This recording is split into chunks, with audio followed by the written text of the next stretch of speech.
मुर्शिद सोना कि मैं अपने जीवन में बदलाव चाहता हूं। जरा गौर करना, अपने जीवन च बदलाव लियाना है। मैं खुद को बदलना चाहता हूं, मैं अपने आप को बदलना चाहता हां। क्योंकि एक गल हमेशा याद रखो, जदों इंसान के अंदरों यह आवाज आती है मैं खुद को बदलना चाहता हां, उस वेले ही शुरुआत होंदी है जीवन के बदलाव की। याद रखो, हुण एक इंसान फर्ज करो बहुत मोटा है, यानी ਉਹਦਾ वेट ज़्यादा है, हुण वो फैसला ले लेंदा है कि मैं अपने जीवन को बदलना चाहता हाँ।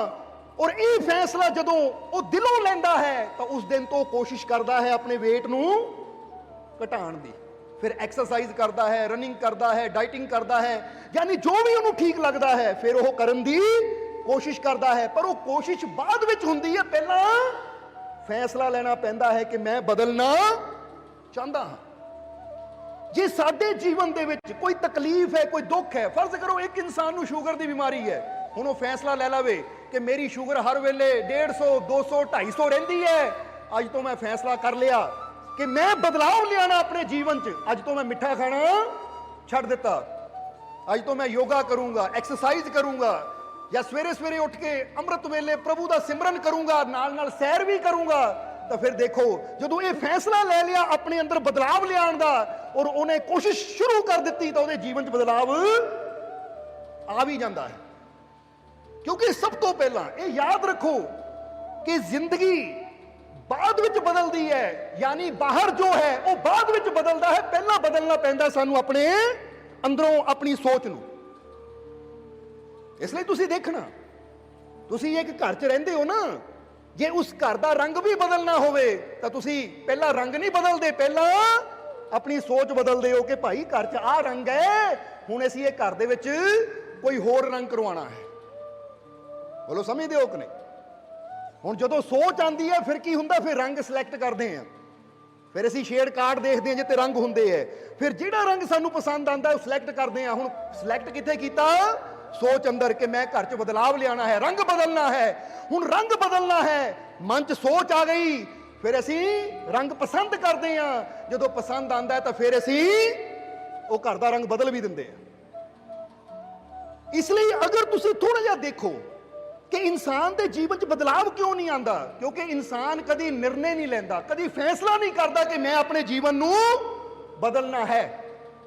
कह तो दिंदा बंदा, कह तो दिंदा है, जे कोई हैवी वेट है, हाँ भी मेरा भार ज्यादा मैं घटाना चाहता हाँ, कोई सिगरट पींदा मैं सिगरट छड्डनी चाहता हाँ, कोई शराब पींदा मैं शराब छड्डनी चाहता, गल्लां तो सारे ही करते हैं, पर यह फैसला नहीं लेंदे कि अगर मैनू पता है यही चीज मेरे वास्ते माड़ी है तो अज मैं निर्णय कर लिया, प्रण ले लिया, फैसला ले लिया कि अज तो मैं अपने जीवन को बदलना है।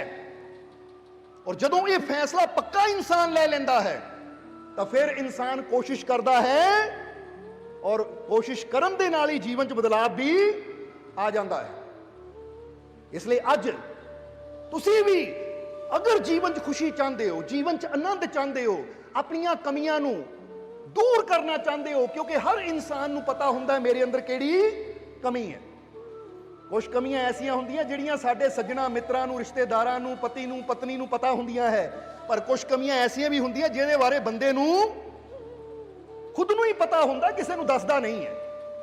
इत्थे असीं वो दोनों कमियां दी गल करांगे जिहड़ियां दूजियां नू भी पता है तो तुहानू अपने आप नू भी पता है कि मेरे अंदर आ कमी है और मैं इहदा सुधार करना चाहता हाँ। अगर पता है मेरे अंदर कमी है और ये कमी मेरे वास्ते ठीक नहीं है तो अज अपने अंदर फैसला लेना है कि मैं बदलाव चाहता हाँ, मैं खुद को बदलना चाहता हाँ, मैं खुद को बदलांगा, ये फैसला लेना है।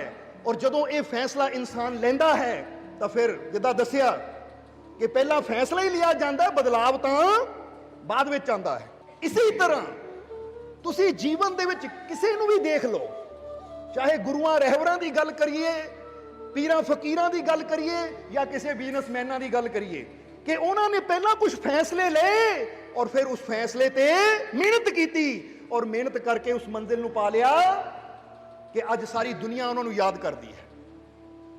इसलिए अगर तुसी भी चाहते हो जीवन च खुशियां आन, क्योंकि जिस तरह असीं पहले ही गल की कि इंसान के जीवन च बड़ियां तकलीफां है, बड़े दुख है, बड़ियां परेशानियां है, तो जे असीं इन्हां परेशानियां तकलीफां दुखों तो मुक्ति चाहते हैं तो फिर सानू एक फैसला ये लेना पेगा।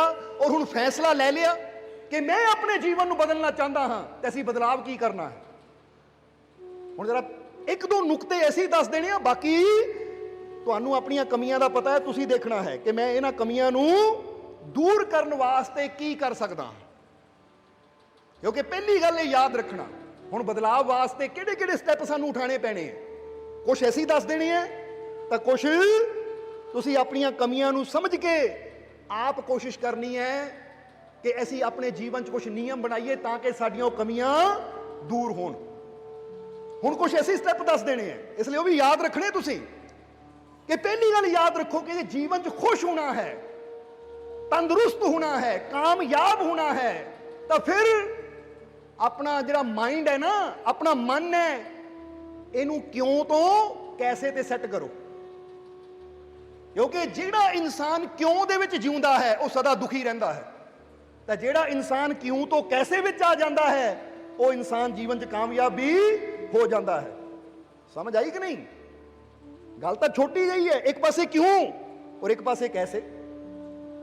हुण कई इंसान हुंदे क्यों दे विच जीण वाले। हुण क्यों दा मतलब की है, जरा इनू थोड़ा जिहा समझिए।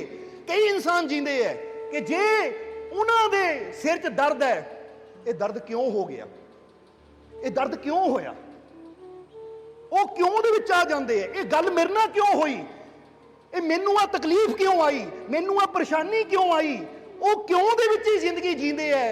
तो जिहड़ा कामयाब होने वाला इंसान है वो की कहता है कि जे दर्द आया है तो मैं इस दर्द चों कैसे बाहर जा सकता हूं, मैं ये पीड़ा चों किद्दां निकल सकता हाँ। क्योंकि जिहड़ा कैसे दे माइंड सैट नाल जींदा है ना, वो कहता जे मुश्किल आई है तो हुण मैं ये नहीं देखना मुश्किल क्यों आई है, मैं देखना है मुश्किल चों कैसे बाहर जा सकता हूं। समझदे हो कि नहीं? क्योंकि एक इंसान के ऊपर मुश्किल आ गई, मुसीबत आ गई, परेशानी आ गई। जिस तरह ऐसी महात्मा बुद्ध की एक गल दसी दी है कि महात्मा बुद्ध अपने सेवकों को एक कहानी सुनाते होंगे सी। एक बार एक आदमी तुरिया जा रहा है कि अचानक वो तीर लगा। जो तीर लगा तो वो तीर पेट च लगा, काफी लहू वग रहा है, तड़फ रहा है। कुछ आदमियों ने जो देखा वो कोल आए और आके वह तीर कढ़न लगे, तो वह कहता रुको भाई हाले तीर ना कढ़ियो। वो कहते की गल हो गई, जे ज्यादा देर ये तीर तेरे पेट च रहा तो तू मर जाएगा। वो कहता वो गल छड्डो, पहला मैनू ये दसो तीर मारिया क्यों है, ये मारिया किसने है, कोई मेरा दुश्मन सी या मेरा दोस्त सी, आखिर तीर मेरे मारन का कारण की है, ये क्यों मारिया मेरे। वो कहते भाई क्यों मारिया, किद्दां मारिया, गल बाद विच करांगे, पर पहला तू इलाज करना जरूरी है। पहले तीर नूं कढ के तेनू बचाना जरूरी है, इसलिए तू सानू उपचार करन दे, ये तीर नूं कढ के ते पट्टी करन दे। वो कहता नहीं, जब तक मैनू पता नहीं लग जाता क्यों है, काते मारिया, किसने मारिया, कारण की सी, जब तक मैं इसकी गहराई च नहीं जाता उदों तक मैं ये तीर कढ़न नहीं देना। हुण जरा सोचो, ऐसे इंसान नूं असीं की कहांगे कि ऐसा इंसान तो मूर्ख है।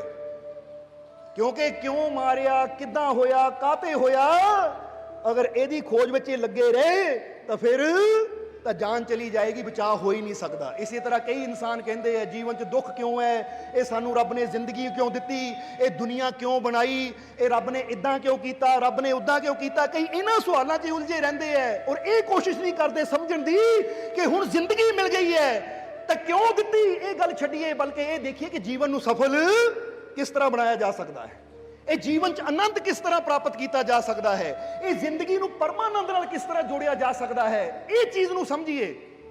हुण जिहड़ी चीज हो चुकी है उहदी चिंता की करनी। इसलिए अगर साडे जीवन च परेशानी है, हुण कई जीव आ जाते हैं कि साडे बेटे का काम नहीं चलता, क्यों नहीं चलता, किसी ने बन्निया तो नहीं, किसी ने पैरों की मिट्टी तो नहीं चक्की। तो असीं कई बार दसिया कि इदां दे भरमां चों निकलो, जे पैरों की मिट्टी चक्कण नाल ही काम बन्ने जांदे हुंदे तो फिर ਆ ਕਿਹੜੇ ਵੱਡੇ ਬਿਜ਼ਨਸਮੈਨ ਹੈ, ਕਿਹੜੇ ਵੱਡੇ ਮੰਤਰੀ ਹੈ, ਮਿਨਿਸਟਰ ਬੈਠੇ ਹੋਏ ਆ, ਕੋਈ ਵੀ ਇਹਨਾਂ ਦੀ ਪੈਰਾਂ ਮਿੱਟੀ ਚੱਕ ਕੇ ਇਹਨਾਂ ਦੇ ਕੰਮ ਬੰਦ ਦਿੰਦਾ, ਤਾਂ ਜੋ ਵਿਚਾਰੇ ਕੰਮ ਬੰਦ ਕਰਕੇ ਬੈਠੇ ਹੁੰਦੇ। ਸੋ ਇਦਾਂ ਦੇ ਭਰਮਾਂ 'ਚ ਫਸ ਕੇ ਇਨਸਾਨ ਆਪਣੀ ਜ਼ਿੰਦਗੀ ਦੁੱਖਾਂ, ਤਕਲੀਫਾਂ, ਪਰੇਸ਼ਾਨੀਆਂ ਨਾਲ ਭਰ ਲੈਂਦਾ ਹੈ। ਇਸ ਲਈ ਜਿਹੜੇ ਆਪਣੇ ਮਾਲਿਕ ਤੇ ਵਿਸ਼ਵਾਸ ਕਰਨ ਵਾਲੇ ਹੈ, ਮਾਲਿਕ ਤੇ ਭਰੋਸਾ ਕਰਨ ਵਾਲੇ ਹੈ, ਉਹ ਇਦਾਂ ਦੇ ਚੱਕਰਾਂ 'ਚ ਨਹੀਂ ਪੈਂਦੇ। ਕਿਉਂ ਕਿਦਾਂ? ਉਹ ਤਾਂ ਗੁਰੂਆਂ ਨੇ ਇੱਕੋ ਹੀ ਗੱਲ ਕਹੀ ਹੈ ਕਿ ਸਭ ਦੁੱਖੋਂ ਦਾ ਔਸ਼ਧ ਨਾਮ ਕਲਿਆਣ ਰੂਪ ਮੰਗਲ ਗੁਣ ਗਾਮ। ਉਹ ਕਹਿੰਦੇ ਆਪਣੇ ਰੱਬ ਤੇ ਯਕੀਨ ਕਰ, ਆਪਣੇ ਉਸ ਮਾਲਿਕ ਤੇ ਭਰੋਸਾ ਕਰ। ਅਗਰ ਉਹ ਮਾਲਿਕ ਦਾ ਹੱਥ ਤੇਰੇ ਸਿਰ ਤੇ ਹੈ ਤਾਂ ਸਾਰੇ ਦੁੱਖਾਂ ਦੀ ਦੁਆ ਤਾਂ ਉਹਦਾ ਨਾਮ ਹੈ। ਹੁਣ ਜਿਹੜਾ ਮਰੀਜ਼ ਕਹੇਗਾ ਮੈਂ ਬਿਮਾਰ ਕਿਉਂ ਆ, ਉਹ ਪਾਗਲਪਨ ਹੈ। ਤਾਂ ਜਿਹੜਾ ਕਹੇਗਾ ਡਾਕਟਰ ਸਾਹਿਬ ਬਿਮਾਰੀ ਹੈ, ਕੋਈ ਐਸੀ ਦੁਆ ਦਿਓ ਕਿ ਮੇਰਾ ਦੁੱਖ ਦੂਰ ਹੋ ਜਾਏ, ਮੈਂ ਠੀਕ ਹੋਣਾ ਚਾਹੁੰਦਾ ਹਾਂ, ਤਾਂ ਉਹ ਸਮਝਦਾਰ ਹੈ। ਔਰ ਇਹੀ ਗੱਲ ਗੁਰੂ ਕਹਿ ਰਹੇ ਹੈ, ਇਹੀ ਗੱਲ ਸਾਨੂੰ ਸੱਚੇ ਸਤਿਗੁਰ ਦੱਸ ਰਹੇ ਹੈ। ਪੀਰਾਂ ਫਕੀਰਾਂ ਨੇ ਆਪਣੇ ਸ਼ਬਦਾਂ 'ਚ, ਆਪਣੀ ਬਾਣੀ 'ਚ ਇਹੀ ਚੀਜ਼ ਸਾਨੂੰ ਸਮਝਾਉਣ ਦੀ ਕੋਸ਼ਿਸ਼ ਕੀਤੀ ਹੈ ਕਿ ਐ ਪਿਆਰਿਆ, ਆਪਣੇ ਰੱਬ ਤੇ, ਆਪਣੇ ਮਾਲਿਕ ਤੇ ਵਿਸ਼ਵਾਸ ਰੱਖ, ਆਪਣੇ ਮਾਲਿਕ ਤੇ ਭਰੋਸਾ ਰੱਖ। ਕਿਉਂਕਿ ਜਿਹੜਾ ਆਪਣੇ ਮਾਲਿਕ ਤੇ ਵਿਸ਼ਵਾਸ ਰੱਖਦਾ ਹੈ, ਭਰੋਸਾ ਰੱਖਦਾ ਹੈ, ਉਹਦੇ ਜੀਵਨ 'ਚ ਖੁਸ਼ੀਆਂ ਵੀ ਜ਼ਰੂਰ ਆਉਂਦੀਆਂ ਹੈ। ਇਸ ਲਈ ਇਹ ਚੀਜ਼ ਸਮਝਣਾ।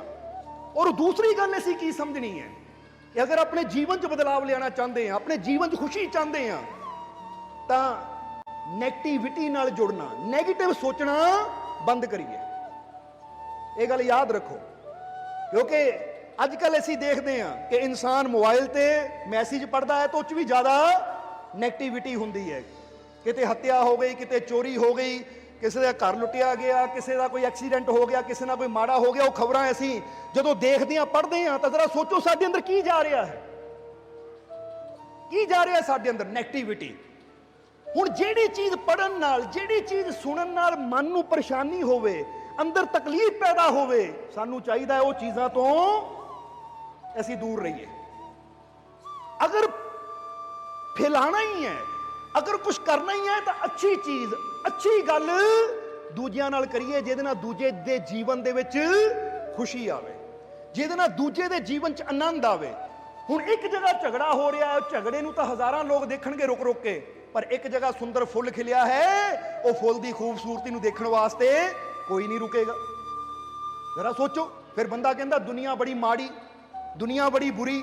ਇਹ ਦੁਨੀਆ ਮਾੜੀ ਨਹੀਂ ਹੈ, ਦੁਨੀਆ ਤੇ ਅੱਛਾ ਵੀ ਬਹੁਤ ਕੁਝ ਹੈ, ਪਰ ਇਨਸਾਨ ਦੇਖਣਾ ਹੀ ਮਾੜਾ ਚਾਹੁੰਦਾ ਹੈ। ਔਰ ਜਦੋਂ ਦੇਖਣਾ ਹੀ ਮਾੜਾ ਚਾਹੁੰਦਾ ਹੈ ਤਾਂ ਹਰ ਜਗ੍ਹਾ ਮਾੜਾ ਹੀ ਲੱਭਣ ਦੀ ਉਹ ਕੋਸ਼ਿਸ਼ ਕਰੇਗਾ, ਕਿਉਂਕਿ ਜੋ ਅਸੀਂ ਅੰਦਰ ਸੋਚ ਬਣਾ ਲਈ ਦੇਖਣ ਦੀ, ਸਾਡੀਆਂ ਅੱਖਾਂ ਨਾਲ ਉਹੀ ਲੱਭਣਾ ਸ਼ੁਰੂ ਕਰ ਦੇਣਾ ਹੈ। ਇਹ ਤਾਂ ਦੁਨੀਆ ਤਾਂ ਬੜੀ ਸੁੰਦਰ ਹੈ। ਉਗਦੇ ਹੋਏ ਸੂਰਜ ਨੂੰ ਦੇਖੋ, ਉੜਦੇ ਹੋਏ ਪੰਛੀਆਂ ਨੂੰ ਦੇਖੋ। ਇਹ ਕੁਦਰਤ ਨੇ, ਇਹ ਪ੍ਰਮਾਤਮਾ ਨੇ ਕਿੰਨਾ ਸੁੰਦਰ ਸੰਸਾਰ ਰਚਿਆ ਹੈ। ਅਸੀਂ ਉਹ ਖੂਬਸੂਰਤੀ ਨੂੰ ਨਹੀਂ ਦੇਖਦੇ ਜਿਹਨੂੰ ਦੇਖ ਕੇ ਸਾਡੇ ਜੀਵਨ 'ਚ ਖੁਸ਼ੀ ਆਣੀ ਹੈ, ਬਲਕਿ ਅਸੀਂ ਦੇਖਦੇ ਹਾਂ ਉਹਨਾਂ ਚੀਜ਼ਾਂ ਨੂੰ ਜਿਨ੍ਹਾਂ ਨੂੰ ਦੇਖ ਕੇ ਸਾਡੇ ਅੰਦਰ ਤਕਲੀਫਾਂ, ਦੁੱਖ, ਪਰੇਸ਼ਾਨੀਆਂ ਹੀ ਵਧਣੀਆਂ ਹੈ। ਇਸ ਲਈ ਜੇ ਅਸੀਂ ਜੀਵਨ 'ਚ ਬਦਲਾਵ ਲਿਆਉਣਾ ਚਾਹੁੰਦੇ ਹਾਂ ਤਾਂ ਆਪਣਾ ਧਿਆਨ, ਕਿਉਂਕਿ ਅਸੀਂ ਇੱਕ ਸਤਸੰਗ 'ਚ ਬੜੀ ਕਲੀਅਰਲੀ ਦੱਸਿਆ ਸੀ ਕਿ ਦੁਨੀਆ ਦੇ ਉੱਪਰ ਇਹ ਜੋ ਵੀ ਹੈ ਨਾ, એનર્ਜੀ ਹੈ। ਕਿਉਂਕਿ ਅੱਜ ਵਿਗਿਆਨ ਨੇ ਸਾਬਿਤ ਕੀਤਾ ਕਿ ਹਰ ਚੀਜ਼ ਇੱਕ ਊਰਜਾ ਹੈ, ਇੱਕ એનર્ਜੀ ਹੈ।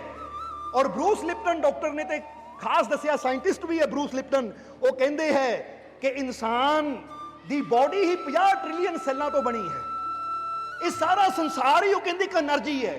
ਔਰ ਇਹ એનર્ਜੀ ਨੂੰ ਦੋ ਹਿੱਸਿਆਂ 'ਚ ਅਸੀਂ ਵੰਡ ਸਕਦੇ ਹਾਂ, ਇੱਕ ਹੈ ਨੈਗੇਟਿਵਿਟੀ ਔਰ ਇੱਕ ਹੈ ਪੋਜ਼ਿਟਿਵਿਟੀ। ਯਾਨੀ ਨੈਗੇਟਿਵ એનર્ਜੀ ਵੀ ਹੈ ਔਰ ਪੋਜ਼ਿਟਿਵ એનર્ਜੀ ਵੀ ਹੈ। ਜਦੋਂ ਅਸੀਂ ਨੈਗੇਟਿਵ એનર્ਜੀ ਨਾਲ ਜੁੜਦੇ ਹਾਂ ਤਾਂ ਸਾਡੇ ਜੀਵਨ 'ਚ ਦੁੱਖ ਵੱਧਦੇ ਆ, ਤਾਂ ਜਦੋਂ ਅਸੀਂ ਪੋਜ਼ਿਟਿਵ એનર્ਜੀ ਨਾਲ ਜੁੜਦੇ ਹਾਂ ਤਾਂ ਸਾਡੇ ਜੀਵਨ 'ਚ ਖੁਸ਼ੀਆਂ ਵੱਧਦੀਆਂ ਹੈ। ਇਹ ਸਾਇੰਸ ਸਾਬਿਤ ਕਰ ਚੁੱਕੀ ਹੈ, ਇਹ ਸਾਇੰਸ ਨੇ ਸਾਬਿਤ ਕੀਤਾ ਹੈ। ਹੁਣ ਜੇ ਤੁਸੀਂ ਆਪਣੇ ਜੀਵਨ 'ਚ ਖੁਸ਼ੀਆਂ ਚਾਹੁੰਦੇ ਹੋ ਤਾਂ ਤੁਸੀਂ ਇਹ ਦੇਖਣਾ ਹੈ ਕਿ ਮੈਂ ਉਹ ਸੁਣਾ, ਉਹ ਦੇਖਾਂ ਜਿਹਦੇ ਨਾਲ ਮੇਰੇ ਜੀਵਨ 'ਚ ਪੋਜ਼ਿਟਿਵਿਟੀ ਵਧੇ। ਜਿਹੜੀ ਚੀਜ਼ ਦੇਖਣ ਨਾਲ, ਜਿਹੜੀ ਚੀਜ਼ ਸੁਣਨ ਨਾਲ ਮੇਰੇ ਅੰਦਰ ਨੈਗੇਟਿਵਿਟੀ ਵੱਧਦੀ ਹੈ, ਮੇਰੇ ਅੰਦਰ ਬੁਰੀ ਸੋਚ ਵੱਧਦੀ ਹੈ, ਉਹ ਚੀਜ਼ ਨੂੰ ਮੈਂ ਦੇਖਣਾ ਬੰਦ ਕਰਾਂ। ਕਿਉਂਕਿ ਨੈਗੇਟਿਵਿਟੀ ਵਧੇਗੀ ਤਾਂ ਸਾਡੇ ਜੀਵਨ 'ਚ ਦੁੱਖ ਵਧਣਗੇ। ਹੁਣ ਤੁਸੀਂ ਆਪ ਸੋਚੋ, ਜੇ ਤੁਸੀਂ ਉਹ ਚੀਜ਼ ਦੇਖਦੇ ਹੋ ਅਖਬਾਰਾਂ 'ਚ ਜਾਂ ਟੀਵੀ ਦੇ ਵਿੱਚ, ਉਹ ਚੀਜ਼ ਦੇਖਦੇ ਹੋ ਕਿ ਕਿਤੇ ਭਾਈ ਇੰਨਾ ਕਤਲ ਹੋ ਗਏ, ਇੰਨਾ ਖੂਨ ਖਰਾਬਾ ਹੋ ਗਿਆ, ਤਾਂ ਦੇਖ ਕੇ ਕਿੱਦਾਂ ਦੀ એનર્ਜੀ ਤੁਹਾਡੇ ਅੰਦਰ ਜਾ ਰਹੀ ਹੈ? ਖੁਸ਼ੀ ਦੀ ਜਾ ਰਹੀ ਹੈ ਜਾਂ ਦੁੱਖ ਦੀ ਜਾ ਰਹੀ ਹੈ? ਜਵਾਬ ਦਿਓ ਸਾਨੂੰ। ਹੁਣ ਪਤਾ ਹੈ ਕਿ ਇਹ ਚੀਜ਼ ਸੁਣਨ ਨਾਲ, ਇਹ ਚੀਜ਼ ਦੇਖਣ ਨਾਲ ਮੇਰੀ ਅੰਦਰ ਦੁੱਖ ਦੀ એનર્ਜੀ ਜਾ ਰਹੀ ਹੈ, ਨੈਗੇਟਿਵ એનર્ਜੀ ਜਾ ਰਹੀ ਹੈ। ਹੁਣ ਮੈਂ ਜੀਵਨ 'ਚ ਖੁਸ਼ ਹੋਣਾ ਚਾਹੁੰਦਾ ਹਾਂ ਤਾਂ ਖੁਸ਼ ਮੈਂ ਫੇਰ ਹੀ ਹੋ ਸਕਦਾ ਜੇ ਨੈਗੇਟਿਵ એનર્ਜੀ ਨੂੰ ਆਪਣੇ ਅੰਦਰ ਜਾਣ ਤੋਂ ਬੰਦ ਕਰਾਂ। ਇਸ ਲਈ ਜ਼ਿਆਦਾਤਰ ਤਾਂ ਇੱਕੋ ਹੀ ਗੱਲ ਅਸੀਂ ਕਹੀ ਦੀ ਹੈ ਕਿ ਨਿਊਜ਼ ਦੇਖਣਾ ਜਾਂ ਨਿਊਜ਼ ਪੇਪਰ ਪੜ੍ਹਨਾ ਬੰਦ ਕਰੋ, ਕਿਉਂਕਿ ਉਹ 'ਚ ਜ਼ਿਆਦਾਤਰ ਨੈਗੇਟਿਵ ਚੀਜ਼ ਹੀ ਹੁੰਦੀ ਹੈ। ਕਿਤੇ ਅੱਛਾ ਹੋ ਰਿਹਾ ਹੈ ਉਹਦੇ ਬਾਰੇ ਦੱਸਿਆ ਨਹੀਂ ਜਾਂਦਾ, ਤਾਂ ਜਿੱਥੇ ਬੁਰਾ ਹੋ ਰਿਹਾ ਹੈ ਉਹਦੇ ਬਾਰੇ ਦੱਸਿਆ ਜਾਂਦਾ ਹੈ। ਬੋਲੋ ਸਮਝਦੇ ਹੋ ਕਿ ਨਹੀਂ? ਕਿਤੇ ਇੱਕ ਆਦਮੀ ਬੈਠਾ 10 ਬੰਦਿਆਂ ਨੂੰ ਖਾਣਾ ਖਿਲਾ ਰਿਹਾ ਹੈ, ਉਹ ਨਹੀਂ ਕਿਸੇ ਨੇ ਦੱਸਣਾ। ਇੱਕ ਆਦਮੀ ਨੇ 10 ਬੰਦਿਆਂ ਨੂੰ ਲੁੱਟ ਲਿਆ, ਉਹ ਹੈਡਲਾਈਨ ਬਣਾ ਦੇਣੀ ਹੈ ਕਿ ਦੇਖੋ ਹੈਡਲਾਈਨ, ਅੱਜ ਦੀ ਤਾਜ਼ਾ ਖਬਰ, ਇੱਕ ਆਦਮੀ ਨੇ ਇੰਨੇ ਬੰਦੇ ਲੁੱਟੇ। ਹੁਣ ਜਦੋਂ ਇਹ ਖਬਰ ਅਸੀਂ ਪੜ੍ਹਦੇ ਹਾਂ ਸਾਡੇ ਮਨ ਚ ਆਣਾ ਕਿ ਲੈ ਵੀ ਦੁਨੀਆ ਤੇ ਚੋਰੀਆਂ ਬੜੀਆਂ ਵੱਧ ਗਈਆਂ, ਦੁਨੀਆ ਤੇ ਲੁੱਟ ਖਸੁੱਟ ਬੜੀ ਵੱਧ ਗਈ ਹੈ, ਅੰਦਰ ਨੈਗੇਟਿਵ એનર્ਜੀ ਆਂਦੀ ਹੈ, ਤਾਂ ਫਿਰ ਸਾਡੇ ਅੰਦਰ ਹਰ ਵੇਲੇ ਡਰ ਬਣਿਆ ਰਹਿੰਦਾ ਹੈ, ਮੈਂ ਨਹੀਂ ਕਿਤੇ ਜਾਣਾ, ਕਿਤੇ ਕੋਈ ਮੈਨੂੰ ਨਾ ਲੁੱਟ ਲਵੇ। ਹੁਣ ਜੇ ਅਸੀਂ ਦੇਖੀਏ ਕਿ ਇੱਕ ਇਨਸਾਨ ਅਗਰ 10 ਭੁੱਖਿਆਂ ਨੂੰ ਖਾਣਾ ਖਿਲਾ ਰਿਹਾ ਹੈ, ਇੱਕ ਇਨਸਾਨ 10 ਨੰਗਿਆਂ ਦੇ ਤਨ ਨੂੰ ਟੱਕ ਰਿਹਾ ਹੈ, ਉਹਨੂੰ ਬਣਾਓ ਹੈਡਲਾਈਨ ਤਾਂ ਕਿ ਦੁਨੀਆ ਨੂੰ ਪਤਾ ਲੱਗੇ ਕਿ ਅੱਛੇ ਲੋਕ ਵੀ ਦੁਨੀਆ ਤੇ ਮੌਜੂਦ ਹੈ, ਅੱਛਾਈ ਵੀ ਦੁਨੀਆ ਤੇ ਹੈ। ਇਸ ਲਈ ਇਹ ਫੈਸਲਾ ਤੁਸੀਂ ਲੈਣਾ ਹੈ ਕਿ ਅਗਰ ਤੁਸੀਂ WhatsApp ਗਰੁੱਪ ਦੇ ਕਿਤੇ ਮੈਂਬਰ ਬਣੇ ਹੋਏ ਹੋ ਨਾ, ਤਾਂ ਜੇ ਤੁਹਾਨੂੰ ਲੱਗੇ ਉਹਦੇ ਅੰਦਰ ਨੈਗੇਟਿਵ ਗੱਲਾਂ ਜ਼ਿਆਦਾ ਹੈ ਤਾਂ ਉਹ ਗਰੁੱਪ ਚੋਂ ਬਾਹਰ ਨਿਕਲ ਆਓ। ਸਮਝ ਰਹੇ ਹੋ ਕਿ ਨਹੀਂ?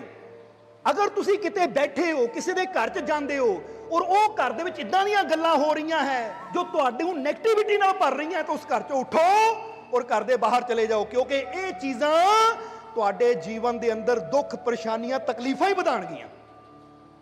ਇਸ ਲਈ ਇਹ ਯਾਦ ਰੱਖੋ ਕਿ ਦੁਨੀਆ ਤੇ ਨੈਗੇਟਿਵ એનર્ਜੀ ਵੀ ਹੈ, ਪੋਜ਼ਿਟਿਵ એનર્ਜੀ ਵੀ ਹੈ। ਹੁਣ ਤੁਸੀਂ ਕਿਸੇ ਖਿਲਦੇ ਹੋਏ ਫੁੱਲ ਨੂੰ ਦੇਖੋਗੇ, ਉਹਨੂੰ ਦੇਖ ਕੇ ਤੁਹਾਡੇ ਚਿਹਰੇ ਤੇ ਸਮਾਈਲ ਆ ਜਾਵੇ, ਉਹ ਪੋਜ਼ਿਟਿਵ એનર્ਜੀ ਮਿਲ ਰਹੀ ਹੈ। ਸਮਝ ਰਹੇ ਹੋ ਕਿ ਨਹੀਂ? ਤੁਸੀਂ ਉੜਦੀ ਹੋਈ ਚਿੜੀ ਨੂੰ ਦੇਖੋ, ਕਿਤੇ ਪਹਿਲ ਪਾਉਂਦੇ ਮੋਰ ਨੂੰ ਦੇਖੋ, ਕਿਤੇ ਨਿਕਲਦੇ ਹੋਏ ਸੂਰਜ ਨੂੰ ਦੇਖੋ, ਇਹ ਹਵਾਵਾਂ ਨੂੰ ਮਹਿਸੂਸ ਕਰੋ ਕਿ ਇਹ ਹਵਾਵਾਂ ਮੈਨੂੰ ਜੀਵਨ ਦੇ ਰਹੀਆਂ ਹੈ। ਹੁਣ ਜਿਹੜੀ ਚੀਜ਼ ਨੂੰ ਮਹਿਸੂਸ ਕਰਕੇ ਸਾਡੇ ਅੰਦਰ ਖੁਸ਼ੀ ਦੀ ਭਾਵਨਾ ਆਵੇ, ਆਨੰਦ ਦੀ ਭਾਵਨਾ ਆਵੇ, ਸਮਝ ਲਓ ਇਹ ਪੋਜ਼ਿਟਿਵ એનર્ਜੀ ਮਿਲ ਰਹੀ ਹੈ। ਔਰ ਜਿੰਨੀ ਪੋਜ਼ਿਟਿਵ એનર્ਜੀ ਗ੍ਰਹਿਣ ਕਰਾਂਗੇ ਉਨਾ ਹੀ ਸਾਡੇ ਜੀਵਨ 'ਚ ਖੁਸ਼ੀਆਂ ਵੱਧਦੀਆਂ ਚਲੀਆਂ ਜਾਣਗੀਆਂ। ਇਸ ਲਈ ਇਹ ਚੀਜ਼ ਨੂੰ, ਇਹਨੂੰ ਕਹਿੰਦੇ ਵਿਵੇਕਵਾਨ। ਵਿਵੇਕਵਾਨ ਕਿਹਨੂੰ ਕਿਹਾ ਜਾਂਦਾ ਹੈ? ਵਿਵੇਕਵਾਨ ਉਹਨੂੰ ਕਿਹਾ ਜਾਂਦਾ ਹੈ ਕਿ ਜਿਹੜਾ ਇਹ ਸਮਝਦਾ ਹੈ ਕਿ ਕਿਹੜੀ ਚੀਜ਼ ਮੇਰੇ ਵਾਸਤੇ ਚੰਗੀ ਹੈ, ਇਹਨੂੰ ਮੈਂ ਗ੍ਰਹਿਣ ਕਰਨਾ ਹੈ, ਔਰ ਕਿਹੜੀ ਚੀਜ਼ ਮੇਰੇ ਵਾਸਤੇ ਮਾੜੀ ਹੈ, ਇਹਦਾ ਮੈਂ ਤਿਆਗ ਕਰਨਾ ਹੈ, ਇਹ ਤੋਂ ਮੈਂ ਬਚਣਾ ਹੈ। ਬੋਲੋ ਸਮਝਦੇ ਹੋ ਕਿ ਨਹੀਂ? ਇਸ ਲਈ ਹੁਣ ਜੇ ਤੁਸੀਂ ਜੀਵਨ 'ਚ ਖੁਸ਼ੀ ਚਾਹੁੰਦੇ ਹੋ ਤਾਂ ਇਹ ਬਦਲਾਵ ਲਿਆਉਣਾ ਹੈ। ਜਿੱਦਾਂ ਹੀ ਦੱਸਿਆ, ਕੁਝ ਪੁਆਇੰਟ ਦੱਸਣੇ ਆ ਬਦਲਾਵ ਦੇ। ਇਹ ਬਦਲਾਵ ਆਪਣੇ ਜੀਵਨ 'ਚ ਲੈ ਕੇ ਆਣਾ ਹੈ ਕਿ ਅੱਜ ਤੋਂ ਮੈਂ ਨੈਗੇਟਿਵਿਟੀ ਤੋਂ ਬਚਣਾ ਹੈ, ਬੁਰੀਆਂ ਗੱਲਾਂ ਤੋਂ ਬਚਣਾ ਹੈ। ਕਿਉਂਕਿ ਆਪਣੇ ਆਪ ਨੂੰ ਫੀਲ ਕਰੋ ਕਿ ਆਹ ਖਬਰ ਪੜ੍ਹ ਕੇ ਮੇਰੇ ਅੰਦਰ ਖੁਸ਼ੀ ਆਂਦੀ ਹੈ ਜਾਂ ਮੇਰੇ ਅੰਦਰ ਤਕਲੀਫ ਆਂਦੀ ਹੈ, ਪਰੇਸ਼ਾਨੀ ਆਂਦੀ ਹੈ, ਦੁੱਖ ਆਂਦਾ ਹੈ। ਅਗਰ ਦੁੱਖ ਮਹਿਸੂਸ ਹੋਵੇ ਤਾਂ ਇਹ ਖਬਰ ਨੈਗੇਟਿਵ ਹੈ ਵੀ, ਇਹਨੂੰ ਆਪਣੇ ਤੋਂ ਦੂਰ ਰੱਖਾਂ। ਅਗਰ ਉਹਨੂੰ ਪੜ੍ਹ ਕੇ ਖੁਸ਼ੀ ਹੋਵੇ, ਪੋਜ਼ਿਟਿਵਿਟੀ ਦਾ ਅਹਿਸਾਸ ਹੋਵੇ, ਅੱਛਾਈ ਦਾ ਅਹਿਸਾਸ ਹੋਵੇ, ਸੱਚਾਈ ਦਾ ਅਹਿਸਾਸ ਹੋਵੇ, ਤਾਂ ਫਿਰ ਇਨਸਾਨ ਇਹ ਯਾਦ ਰੱਖੇ ਪੋਜ਼ਿਟਿਵ એનર્ਜੀ ਮੈਨੂੰ ਜਾ ਰਹੀ ਹੈ ਜਿਹਨਾਂ ਮੇਰੇ ਜੀਵਨ 'ਚ ਖੁਸ਼ੀ ਹੀ ਲੈ ਕੇ ਆਣੀ ਹੈ। ਇਸ ਲਈ ਤਾਂ ਗੁਰੂ ਰਹਿਬਰ ਵੀ ਕਹਿੰਦੇ ਆ ਕਿ ਸੰਤਾਂ, ਫਕੀਰਾਂ, ਗੁਰੂਆਂ, ਰਹਿਬਰਾਂ ਦੀ ਸੰਗਤ 'ਚ ਬੈਠੋ, ਸੰਤਾਂ ਫਕੀਰਾਂ ਦੀ ਬਾਣੀ ਸੁਣੋ, ਕਿਉਂਕਿ ਉਹਨਾਂ ਦੇ ਵਚਨ ਸੁਣਨ ਨਾਲ ਸਾਡੇ ਟੁੱਟੇ ਹੋਏ ਹੌਸਲੇ ਵੀ ਦੁਬਾਰਾ ਬਣ ਜਾਂਦੇ ਹੈ। ਜਿਨ੍ਹਾਂ ਦੇ ਅੰਦਰ ਹਿੰਮਤ ਟੁੱਟ ਚੁੱਕੀ ਹੁੰਦੀ ਹੈ ਉਹਨਾਂ ਦੀ ਹਿੰਮਤ ਦੁਬਾਰਾ ਵੱਧ ਜਾਂਦੀ ਹੈ। ਜਿਹੜੇ ਹਿੰਮਤ ਹਾਰ ਚੁੱਕੇ ਹੁੰਦੇ ਹੈ ਉਹਨਾਂ ਦੀ ਹਿੰਮਤ ਦੁਬਾਰਾ ਉੱਠ ਖੜੀ ਹੁੰਦੀ ਹੈ। ਔਰ ਜਦੋਂ ਇਨਸਾਨ ਦੁਬਾਰਾ ਹਿੰਮਤ ਹੌਸਲੇ ਨਾਲ ਖੜ ਜਾਂਦਾ ਹੈ ਤਾਂ ਫਿਰ ਮੰਜ਼ਿਲ ਪਾਣੀ ਕੋਈ ਮੁਸ਼ਕਿਲ ਨਹੀਂ ਹੁੰਦੀ, ਮੰਜ਼ਿਲ ਪਾਣੀ ਵੀ ਆਸਾਨ ਹੋ ਜਾਂਦੀ ਹੈ। ਇਸ ਲਈ ਦੂਜੀ ਚੀਜ਼ ਸਮਝਣੀ ਹੈ। ਇਸ ਲਈ ਅੱਜ ਤੁਹਾਨੂੰ ਕਹਾਂਗੇ ਕਿ ਜੇ ਜੀਵਨ 'ਚ ਬਦਲਾਵ ਲਿਆਣਾ ਤਾਂ ਆਪਣੀ ਸਫਾਈ ਕਰੀਏ। ਜਿੱਦਾਂ ਅਸੀਂ ਦੇਖਦੇ ਨਾ ਘਰ ਦੀ, ਕਮਰੇ ਦੀ ਸਫਾਈ ਕਰਦੇ ਹਾਂ। ਹੁਣ ਕਮਰੇ ਦੀ ਜਦੋਂ ਸਫਾਈ ਕਰਦੇ ਹਾਂ, ਘਰ ਦੀ ਸਫਾਈ ਕਰਦੇ ਹਾਂ, ਤਾਂ ਜਿਹੜਾ ਕੂੜਾ ਕਚਰਾ ਹੁੰਦਾ ਹੈ ਅਸੀਂ ਘਰ 'ਚ ਰੱਖਦੇ ਹਾਂ ਜਾਂ ਘਰ ਤੋਂ ਬਾਹਰ ਕੱਢ ਦਿੰਦੇ ਹਾਂ? ਜਵਾਬ ਦਿਓ ਸਾਨੂੰ। ਜਿਹੜਾ ਕਚਰਾ ਹੁੰਦਾ ਹੈ, ਕੂੜਾ ਕਰਕਟ ਹੁੰਦਾ ਹੈ, ਅਸੀਂ ਪਤਾ ਹੈ ਕਿ ਇਹ ਚੀਜ਼ ਸਾਡੇ ਕੰਮ ਦੀ ਨਹੀਂ ਹੈ, ਇਹ ਚੀਜ਼ ਬੇਕਾਰ ਹੈ, ਬੇਅਰਥ ਹੈ, ਇਹਨੂੰ ਮੈਂ ਬਾਹਰ ਕੱਢ ਦੇਵਾਂ। ਹਾਂ, ਜਿਹੜੀ ਕੰਮ ਦੀ ਹੈ ਉਹਨੂੰ ਅਸੀਂ ਰੱਖ ਲੈਂਦੇ ਹਾਂ ਸੰਭਾਲ ਕੇ, ਪਰ ਜਿਹੜੀ ਬੇਅਰਥ ਹੈ, ਹੁਣ ਫਰਜ਼ ਕਰੋ ਰੱਦੀ ਪਈ ਹੋਈ ਹੈ ਜਾਂ ਪੁਰਾਣੀਆਂ ਟੁੱਟੀਆਂ ਚੀਜ਼ਾਂ ਪਈਆਂ ਹੋਈਆਂ ਹੈ ਜਾਂ ਉਹ ਚੀਜ਼ਾਂ ਪਈਆਂ ਹੋਈਆਂ ਜਿਹੜੀਆਂ ਸਾਨੂੰ ਤਕਲੀਫ ਦੇ ਸਕਦੀਆਂ ਹੈ। ਹੁਣ ਕੱਚ ਟੁੱਟ ਜਾਂਦਾ ਹੈ, ਗਲਾਸ ਟੁੱਟ ਜਾਂਦਾ ਹੈ, ਚੱਕ ਕੇ ਬਾਹਰ ਸੁੱਟ ਦਿੰਦੇ ਆ ਕਿਉਂਕਿ ਪਤਾ ਘਰ 'ਚ ਰਿਹਾ ਤਾਂ ਕਿਸੇ ਦੇ ਹੱਥ ਤੇ ਲੱਗੇਗਾ ਤਾਂ ਫਿਰ ਖੂਨ ਵਗਣਾ ਹੈ, ਤਕਲੀਫ ਹੋਣੀ ਹੈ। ਹੁਣ ਜਿੱਦਾਂ ਅਸੀਂ ਆਪਣੇ ਘਰ ਦੀ ਸਫਾਈ ਕਰਦੇ ਹਾਂ, ਘਰ ਚੋਂ ਵਿਅਰਥ ਦਾ ਕੂੜਾ ਕਚਰਾ ਕੱਢ ਕੇ ਬਾਹਰ ਸੁੱਟ ਦਿੰਦੇ ਆ, ਤਾਂ ਇਹਨੂੰ ਕਹਿੰਦੇ ਸਮਝਦਾਰੀ। ਇਸੇ ਤਰ੍ਹਾਂ ਉਹ ਜੀਵ ਤਾਂ ਅਸੀਂ ਕਹਾਂਗੇ ਜੀਨੀਅਸ ਹੈ, ਗ੍ਰੇਟ ਹੈ, ਜਿਹੜਾ ਆਪਣੇ ਮਾਈਂਡ ਦੀ ਸਫਾਈ ਕਰਦਾ ਰਹਿੰਦਾ ਹੈ। ਇਸ ਲਈ ਜਿੱਦਾਂ ਅਸੀਂ ਆਪਣੇ ਘਰ ਨੂੰ ਸਾਫ਼ ਸੁਥਰਾ ਰੱਖਦੇ ਹਾਂ, ਬੇਕਾਰ ਚੀਜ਼ਾਂ ਘਰੋਂ ਕੱਢ ਕੇ ਬਾਹਰ ਸੁੱਟ ਦਿੰਦੇ ਹਾਂ, ਇਸੇ ਤਰ੍ਹਾਂ ਅੱਜ ਆਪਣੇ ਮਾਈਂਡ ਨੂੰ ਵੀ ਸਾਫ਼ ਕਰਨਾ ਹੈ। ਜਰਾ ਇਸ ਲਈ ਵਿਚਾਰ ਕਰੋ ਕਿ ਕਿਹੜੀਆਂ ਕਿਹੜੀਆਂ ਚੀਜ਼ਾਂ ਮੇਰੇ ਦਿਮਾਗ ਦੇ ਵਿੱਚ ਉਹ ਕਚਰਾ ਪਿਆ ਹੋਇਆ ਹੈ ਜਿਹੜਾ ਮੈਨੂੰ ਪਰੇਸ਼ਾਨ ਕਰ ਰਿਹਾ ਹੈ। ਉਹ ਕਿਹੜੀਆਂ ਕਿਹੜੀਆਂ ਯਾਦਾਂ, ਕਿਹੜੀਆਂ ਕਿਹੜੀਆਂ ਸੋਚਾਂ ਇਸ ਵੇਲੇ ਮੇਰੇ ਅੰਦਰ ਮੌਜੂਦ ਹੈ, ਜਿਨ੍ਹਾਂ ਨੂੰ ਯਾਦ ਕਰਦੇ ਹੀ ਮੇਰਾ ਜੀਵਨ ਦੁੱਖ ਨਾਲ ਭਰ ਜਾਂਦਾ ਹੈ। ਕਿਉਂਕਿ ਕਈ ਵਾਰਾਂ ਇੱਕ ਆਦਮੀ ਨੇ ਗਾਲ ਕੱਢੀ ਹੁੰਦੀ ਹੈ 5 ਸਾਲ ਪਹਿਲਾਂ, ਪਰ ਅੱਜ ਅਸੀਂ ਯਾਦ ਕਰਕੇ ਕ੍ਰੋਧਿਤ ਹੋ ਜਾਂਦੇ ਹਾਂ, ਦੁਖੀ ਹੋ ਜਾਂਦੇ ਹਾਂ ਕਿ ਉਹਨਾਂ ਮੈਨੂੰ ਗਾਲ ਕੱਢੀ ਸੀ। ਇਹਦਾ ਮਤਲਬ ਕਚਰਾ ਹੈ, ਇਹ ਤੁਹਾਨੂੰ ਤਕਲੀਫ ਦੇ ਰਿਹਾ, ਇਹਨੂੰ ਬਾਹਰ ਕੱਢੋ। ਜੇ ਜੀਵਨ 'ਚ ਸੁੱਖ ਚਾਹੀਦਾ ਹੈ ਤਾਂ ਤੁਸੀਂ ਆਪਣੇ ਵਿਚਾਰਾਂ ਨੂੰ ਬਦਲ ਕੇ, ਆਪਣੇ ਮਨ ਨੂੰ ਸਾਫ਼ ਕਰਕੇ ਆਪਣੇ ਜੀਵਨ 'ਚ ਖੁਸ਼ੀ ਸੁੱਖ ਲਿਆ ਸਕਦੇ ਹੋ। ਸਮਝ ਆ ਰਹੀ ਹੈ ਕਿ ਨਹੀਂ? ਇਸ ਲਈ ਅੱਜ ਥੋੜਾ ਜਿਹਾ ਵਿਚਾਰ ਕਰੋ ਕਿ ਕਿਹੜੀਆਂ ਕਿਹੜੀਆਂ ਯਾਦਾਂ ਲੈ ਕੇ ਮੈਂ ਬੈਠਾ ਹੋਇਆ, ਜਿਨ੍ਹਾਂ ਨੂੰ ਯਾਦ ਕਰਕੇ ਮੈਂ ਖਾਵਾਂ ਪਰੇਸ਼ਾਨ ਹੁੰਦਾ ਰਹਿੰਦਾ। ਉਹ ਚੀਜ਼ ਤਾਂ ਹੋ ਵੀ ਗਈ, ਚਲੀ ਵੀ ਗਈ, ਪਰ ਮੈਂ ਅੱਜ ਵੀ ਯਾਦ ਕਰਕੇ ਦੁਖੀ ਹੋ ਰਿਹਾ ਹਾਂ। ਹੁਣ ਜ਼ਰਾ ਸਮਝੋ, ਹੁਣ ਜਿਸ ਤਰ੍ਹਾਂ ਅਸੀਂ ਦੱਸਿਆ ਕਿ ਘਰ ਦੇ ਵਿੱਚ ਜਿਹੜੀਆਂ ਵਿਅਰਥ ਦੀਆਂ ਚੀਜ਼ਾਂ ਹੁੰਦੀਆਂ, ਅਗਰ ਘਰ 'ਚ ਰਹਿਣਗੀਆਂ ਤਾਂ ਪਰੇਸ਼ਾਨੀ ਦੇਣਗੀਆਂ। ਇਸੇ ਤਰ੍ਹਾਂ ਯਾਦ ਰੱਖੋ, ਜਿਹੜੀਆਂ ਵਿਅਰਥ ਦੀਆਂ ਸੋਚਾਂ ਹੁੰਦੀਆਂ, ਜੇ ਸਾਡੇ ਦਿਮਾਗ 'ਚ ਬੈਠੀਆਂ ਰਹਿਣਗੀਆਂ ਤਾਂ ਇਹ ਸਾਨੂੰ ਹਮੇਸ਼ਾ ਦੁਖੀ ਹੀ ਕਰਨਗੀਆਂ। ਇਸ ਲਈ ਸਮਝਦਾਰੀ ਇਹਦੇ 'ਚ ਹੀ ਹੈ ਕਿ ਅੱਜ ਤੋਂ ਹੀ ਆਪਣੀਆਂ ਉਹਨਾਂ ਸੋਚਾਂ ਨੂੰ ਕੱਢ ਦਈਏ ਦਿਮਾਗ 'ਚੋਂ। ਜੇ ਕਿਸੇ ਦੇ ਪ੍ਰਤੀ ਮਨ 'ਚ ਗੁੱਸਾ ਹੈ ਤਾਂ ਅੱਖਾਂ ਬੰਦ ਕਰਕੇ ਕਹੀਏ, ਜਾਓ ਮੈਂ ਉਹਨੂੰ ਦਿਲੋਂ ਮਾਫ ਕੀਤਾ, ਮੇਰਾ ਰੱਬ ਜਾਣਦਾ ਮੈਂ ਉਹਨੂੰ ਮਾਫ ਕੀਤਾ, ਕੱਢ ਦਿੱਤਾ ਮੈਂ ਦਿਲ 'ਚੋਂ। ਕਿਉਂਕਿ ਜਦੋਂ ਤੁਸੀਂ ਮਾਫ ਕਰ ਦਿੰਦੇ ਹੋ ਕਿਸੇ ਨੂੰ, ਦਿਲੋਂ ਮਾਫ ਕਰਦੇ ਹੋ, ਤਾਂ ਤੁਸੀਂ ਇੱਕ ਹਲਕਾਪਨ ਮਹਿਸੂਸ ਕਰਦੇ ਹੋ ਕਿ ਮੇਰੇ ਦਿਲੋਂ ਦਿਮਾਗ 'ਚ ਇੱਕ ਬੋਝ ਉਤਰ ਗਿਆ। ਇਸ ਲਈ ਸਫਾਈ ਕਰਨੀ ਵੀ ਜ਼ਰੂਰੀ ਹੈ ਆਪਣੀ। ਇਸ ਲਈ ਤੁਹਾਨੂੰ ਕਹਾਂਗੇ ਕਿ ਤੁਸੀਂ ਦੇਖਦੇ ਹੋ ਨਾ ਕਿ ਜੁੱਤੀ ਵਿੱਚ ਛੋਟਾ ਜਿਹਾ ਕੰਕਰ ਹੋਵੇ ਤਾਂ ਜੁੱਤੀ ਪਾ ਕੇ ਤੁਰਨਾ, ਸਫ਼ਰ ਕਰਨਾ ਔਖਾ ਹੋ ਜਾਂਦਾ ਹੈ, ਕਿਉਂਕਿ ਉਹ ਪੈਰ 'ਚ ਰੜਕਦਾ ਹੈ। ਤਾਂ ਜੇ ਛੋਟਾ ਜਿਹਾ ਕੰਕਰ ਸਾਡੇ ਸਫ਼ਰ ਨੂੰ ਤਕਲੀਫਾਂ ਦੁੱਖਾਂ ਨਾਲ ਭਰ ਦਿੰਦਾ ਹੈ, ਤਾਂ ਜ਼ਰਾ ਸੋਚੋ ਜੇ ਬੁਰੀਆਂ ਸੋਚਾਂ ਆਪਣੇ ਮਾਈਂਡ 'ਚ ਲੈ ਕੇ ਬੈਠੇ ਰਵਾਂਗੇ ਤਾਂ ਇਹ ਸਾਡੇ ਜੀਵਨ ਦਾ ਕੀ ਹਾਲ ਕਰਨਗੀਆਂ। ਇਸ ਲਈ ਸਮਝਦਾਰੀ ਤਾਂ ਇਹਦੇ ਵਿੱਚ ਹੀ ਹੈ ਕਿ ਆਪਣੀ ਇਹ ਸੋਚ ਨੂੰ ਬਦਲੀਏ। ਜਿਹੜੀਆਂ ਸਾਡੇ ਅੰਦਰ ਬੁਰਾਈਆਂ ਹੈ, ਇਹਨਾਂ ਬੁਰਾਈਆਂ ਦਾ ਤਿਆਗ ਕਰੀਏ, ਔਰ ਹੁਣ ਇਹ ਵੀ ਸਮਝ ਲਈਏ ਕਿ ਉਹ ਸਭ ਤੋਂ ਬੜੀ ਕਿਹੜੀ ਚੀਜ਼ ਹੈ ਜਿਹੜੀ ਸਾਡੇ ਜੀਵਨ 'ਚ ਦੁੱਖਾਂ ਦਾ ਕਾਰਨ ਬਣਦੀ ਹੈ। ਜਰਾ ਇਹਨੂੰ ਵੀ ਸਮਝ ਲੈਣਾ। ਉਹ ਸਭ ਤੋਂ ਬੜੀ ਕਿਹੜੀ ਚੀਜ਼ ਹੈ ਜੋ ਸਾਡੇ ਜੀਵਨ 'ਚ ਦੁੱਖਾਂ ਦਾ ਕਾਰਨ ਬਣਦੀ ਹੈ? ਉਹ ਚੀਜ਼ ਨੂੰ ਜਦੋਂ ਅਸੀਂ ਸਮਝ ਕੇ ਆਪਣੇ ਜੀਵਨ 'ਚੋਂ ਕੱਢਣ ਦੀ ਕੋਸ਼ਿਸ਼ ਕਰਾਂਗੇ ਤਾਂ ਫਿਰ ਸਾਡਾ ਜੀਵਨ ਖੁਸ਼ੀਆਂ ਨਾਲ ਭਰਦਾ ਚਲਾ ਜਾਏਗਾ। ਔਰ ਉਹ ਚੀਜ਼ ਹੈ ਸ਼ੰਕਾ। ਬੋਲੋ ਕਿਹੜੀ ਚੀਜ਼ ਹੈ? ਸ਼ੰਕਾ। ਕਿਉਂਕਿ ਜਦੋਂ ਇਨਸਾਨ ਦੇ ਅੰਦਰ ਸ਼ੰਕਾ ਆ ਜਾਂਦੀ ਹੈ ਤਾਂ ਜਿੱਥੇ ਸ਼ੰਕਾ ਆ ਜਾਂਦੀ ਹੈ ਉੱਥੇ ਖੁਸ਼ੀ, ਸ਼ਾਂਤੀ, ਆਨੰਦ ਕਦੀ ਆ ਹੀ ਨਹੀਂ ਸਕਦਾ। ਔਰ ਸ਼ੰਕਾ ਦੇ ਆਪੋਜ਼ਿਟ ਕੀ ਹੈ? ਵਿਸ਼ਵਾਸ, ਯਕੀਨ, ਭਰੋਸਾ। ਹੁਣ ਜਦੋਂ ਇਨਸਾਨ ਦੇ ਅੰਦਰ ਯਕੀਨ ਪੈਦਾ ਹੁੰਦਾ ਹੈ, ਭਰੋਸਾ ਪੈਦਾ ਹੁੰਦਾ ਹੈ, ਆਸਥਾ ਪੈਦਾ ਹੁੰਦੀ ਹੈ, ਤਾਂ ਜਿਹਦੇ ਅੰਦਰ ਭਰੋਸਾ ਹੈ ਉਹਦੇ ਜੀਵਨ 'ਚ ਇੱਕ ਸ਼ਾਂਤੀ, ਆਨੰਦ, ਖੁਸ਼ੀ ਆਣੀ ਸ਼ੁਰੂ ਹੋ ਜਾਂਦੀ ਹੈ। ਇਸ ਲਈ ਤਾਂ ਇੱਕ ਸ਼ਬਦ ਅੰਦਰ ਆਂਦਾ ਹੈ ਕਿ ਮੁਰਦੇ ਕੋ ਵੀ ਦੇਤ ਹੈ, ਮੁਰਦੇ ਕੋ ਵੀ ਦੇਤ ਹੈ, ਕਪੜਾ ਲੱਤਾ ਆਗ, ਜੀਵਤ ਨਰ ਚਿੰਤਾ ਭਾਗ। ਉਹ ਕਹਿੰਦੇ ਅਗਰ ਦੇਖਣ ਵਾਲੀ ਗੱਲ ਹੈ, ਸੋਚਣ ਵਾਲੀ ਗੱਲ ਹੈ, ਸ਼ਬਦ ਦੇ ਅੰਦਰ ਦੱਸਿਆ ਹੈ ਕਿ ਅਗਰ ਇੱਕ ਮੁਰਦੇ ਨੂੰ ਦੇਖੋ ਤਾਂ ਮੁਰਦੇ ਨੂੰ ਵੀ ਉਹਦੀਆਂ ਜੋ ਜ਼ਰੂਰਤਾਂ ਹੁੰਦੀਆਂ ਹੈ ਉਹ ਸਾਰੀਆਂ ਜ਼ਰੂਰਤਾਂ ਉਹਦੀਆਂ ਪੂਰੀਆਂ ਹੋ ਜਾਂਦੀਆਂ। ਮੁਰਦੇ ਨੂੰ ਵੀ ਕੱਪੜੇ ਦੀ ਜ਼ਰੂਰਤ ਹੁੰਦੀ ਹੈ, ਕੱਪੜਾ ਮਿਲ ਜਾਂਦਾ ਹੈ। ਕਫਨ ਦੀ ਜ਼ਰੂਰਤ ਹੁੰਦੀ ਹੈ, ਕਫਨ ਮਿਲਦਾ ਜਾਂ ਨਹੀਂ?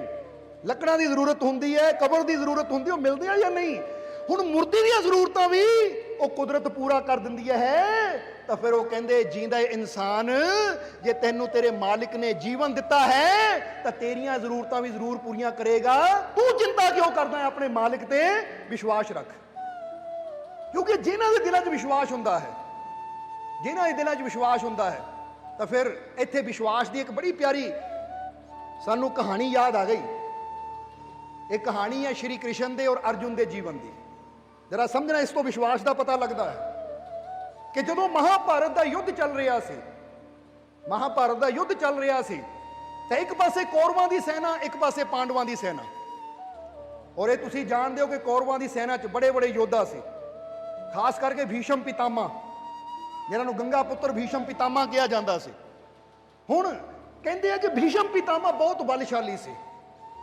हुण जदों युद्ध चलदे नूं कुछ दिन हो गए, तो एक दिन जदों युद्ध चल रहा है, हुण युद्ध समाप्ति का समा है, तो दुर्योधन बड़े गुस्से च भीषम पितामा कोल गया और जाके कहन लगा, ऐ पितामा, तुसी इन्ने शक्तिशाली हो कि तुसी इकल्ले ही बड़ी तो बड़ी सेना नूं खत्म कर सकते हो, पर मैं देख रहा हाँ कि तुसी शरीरिक तौर ते तो मेरे नाल हो, पर तुहाडा दिल पांडवां नाल है।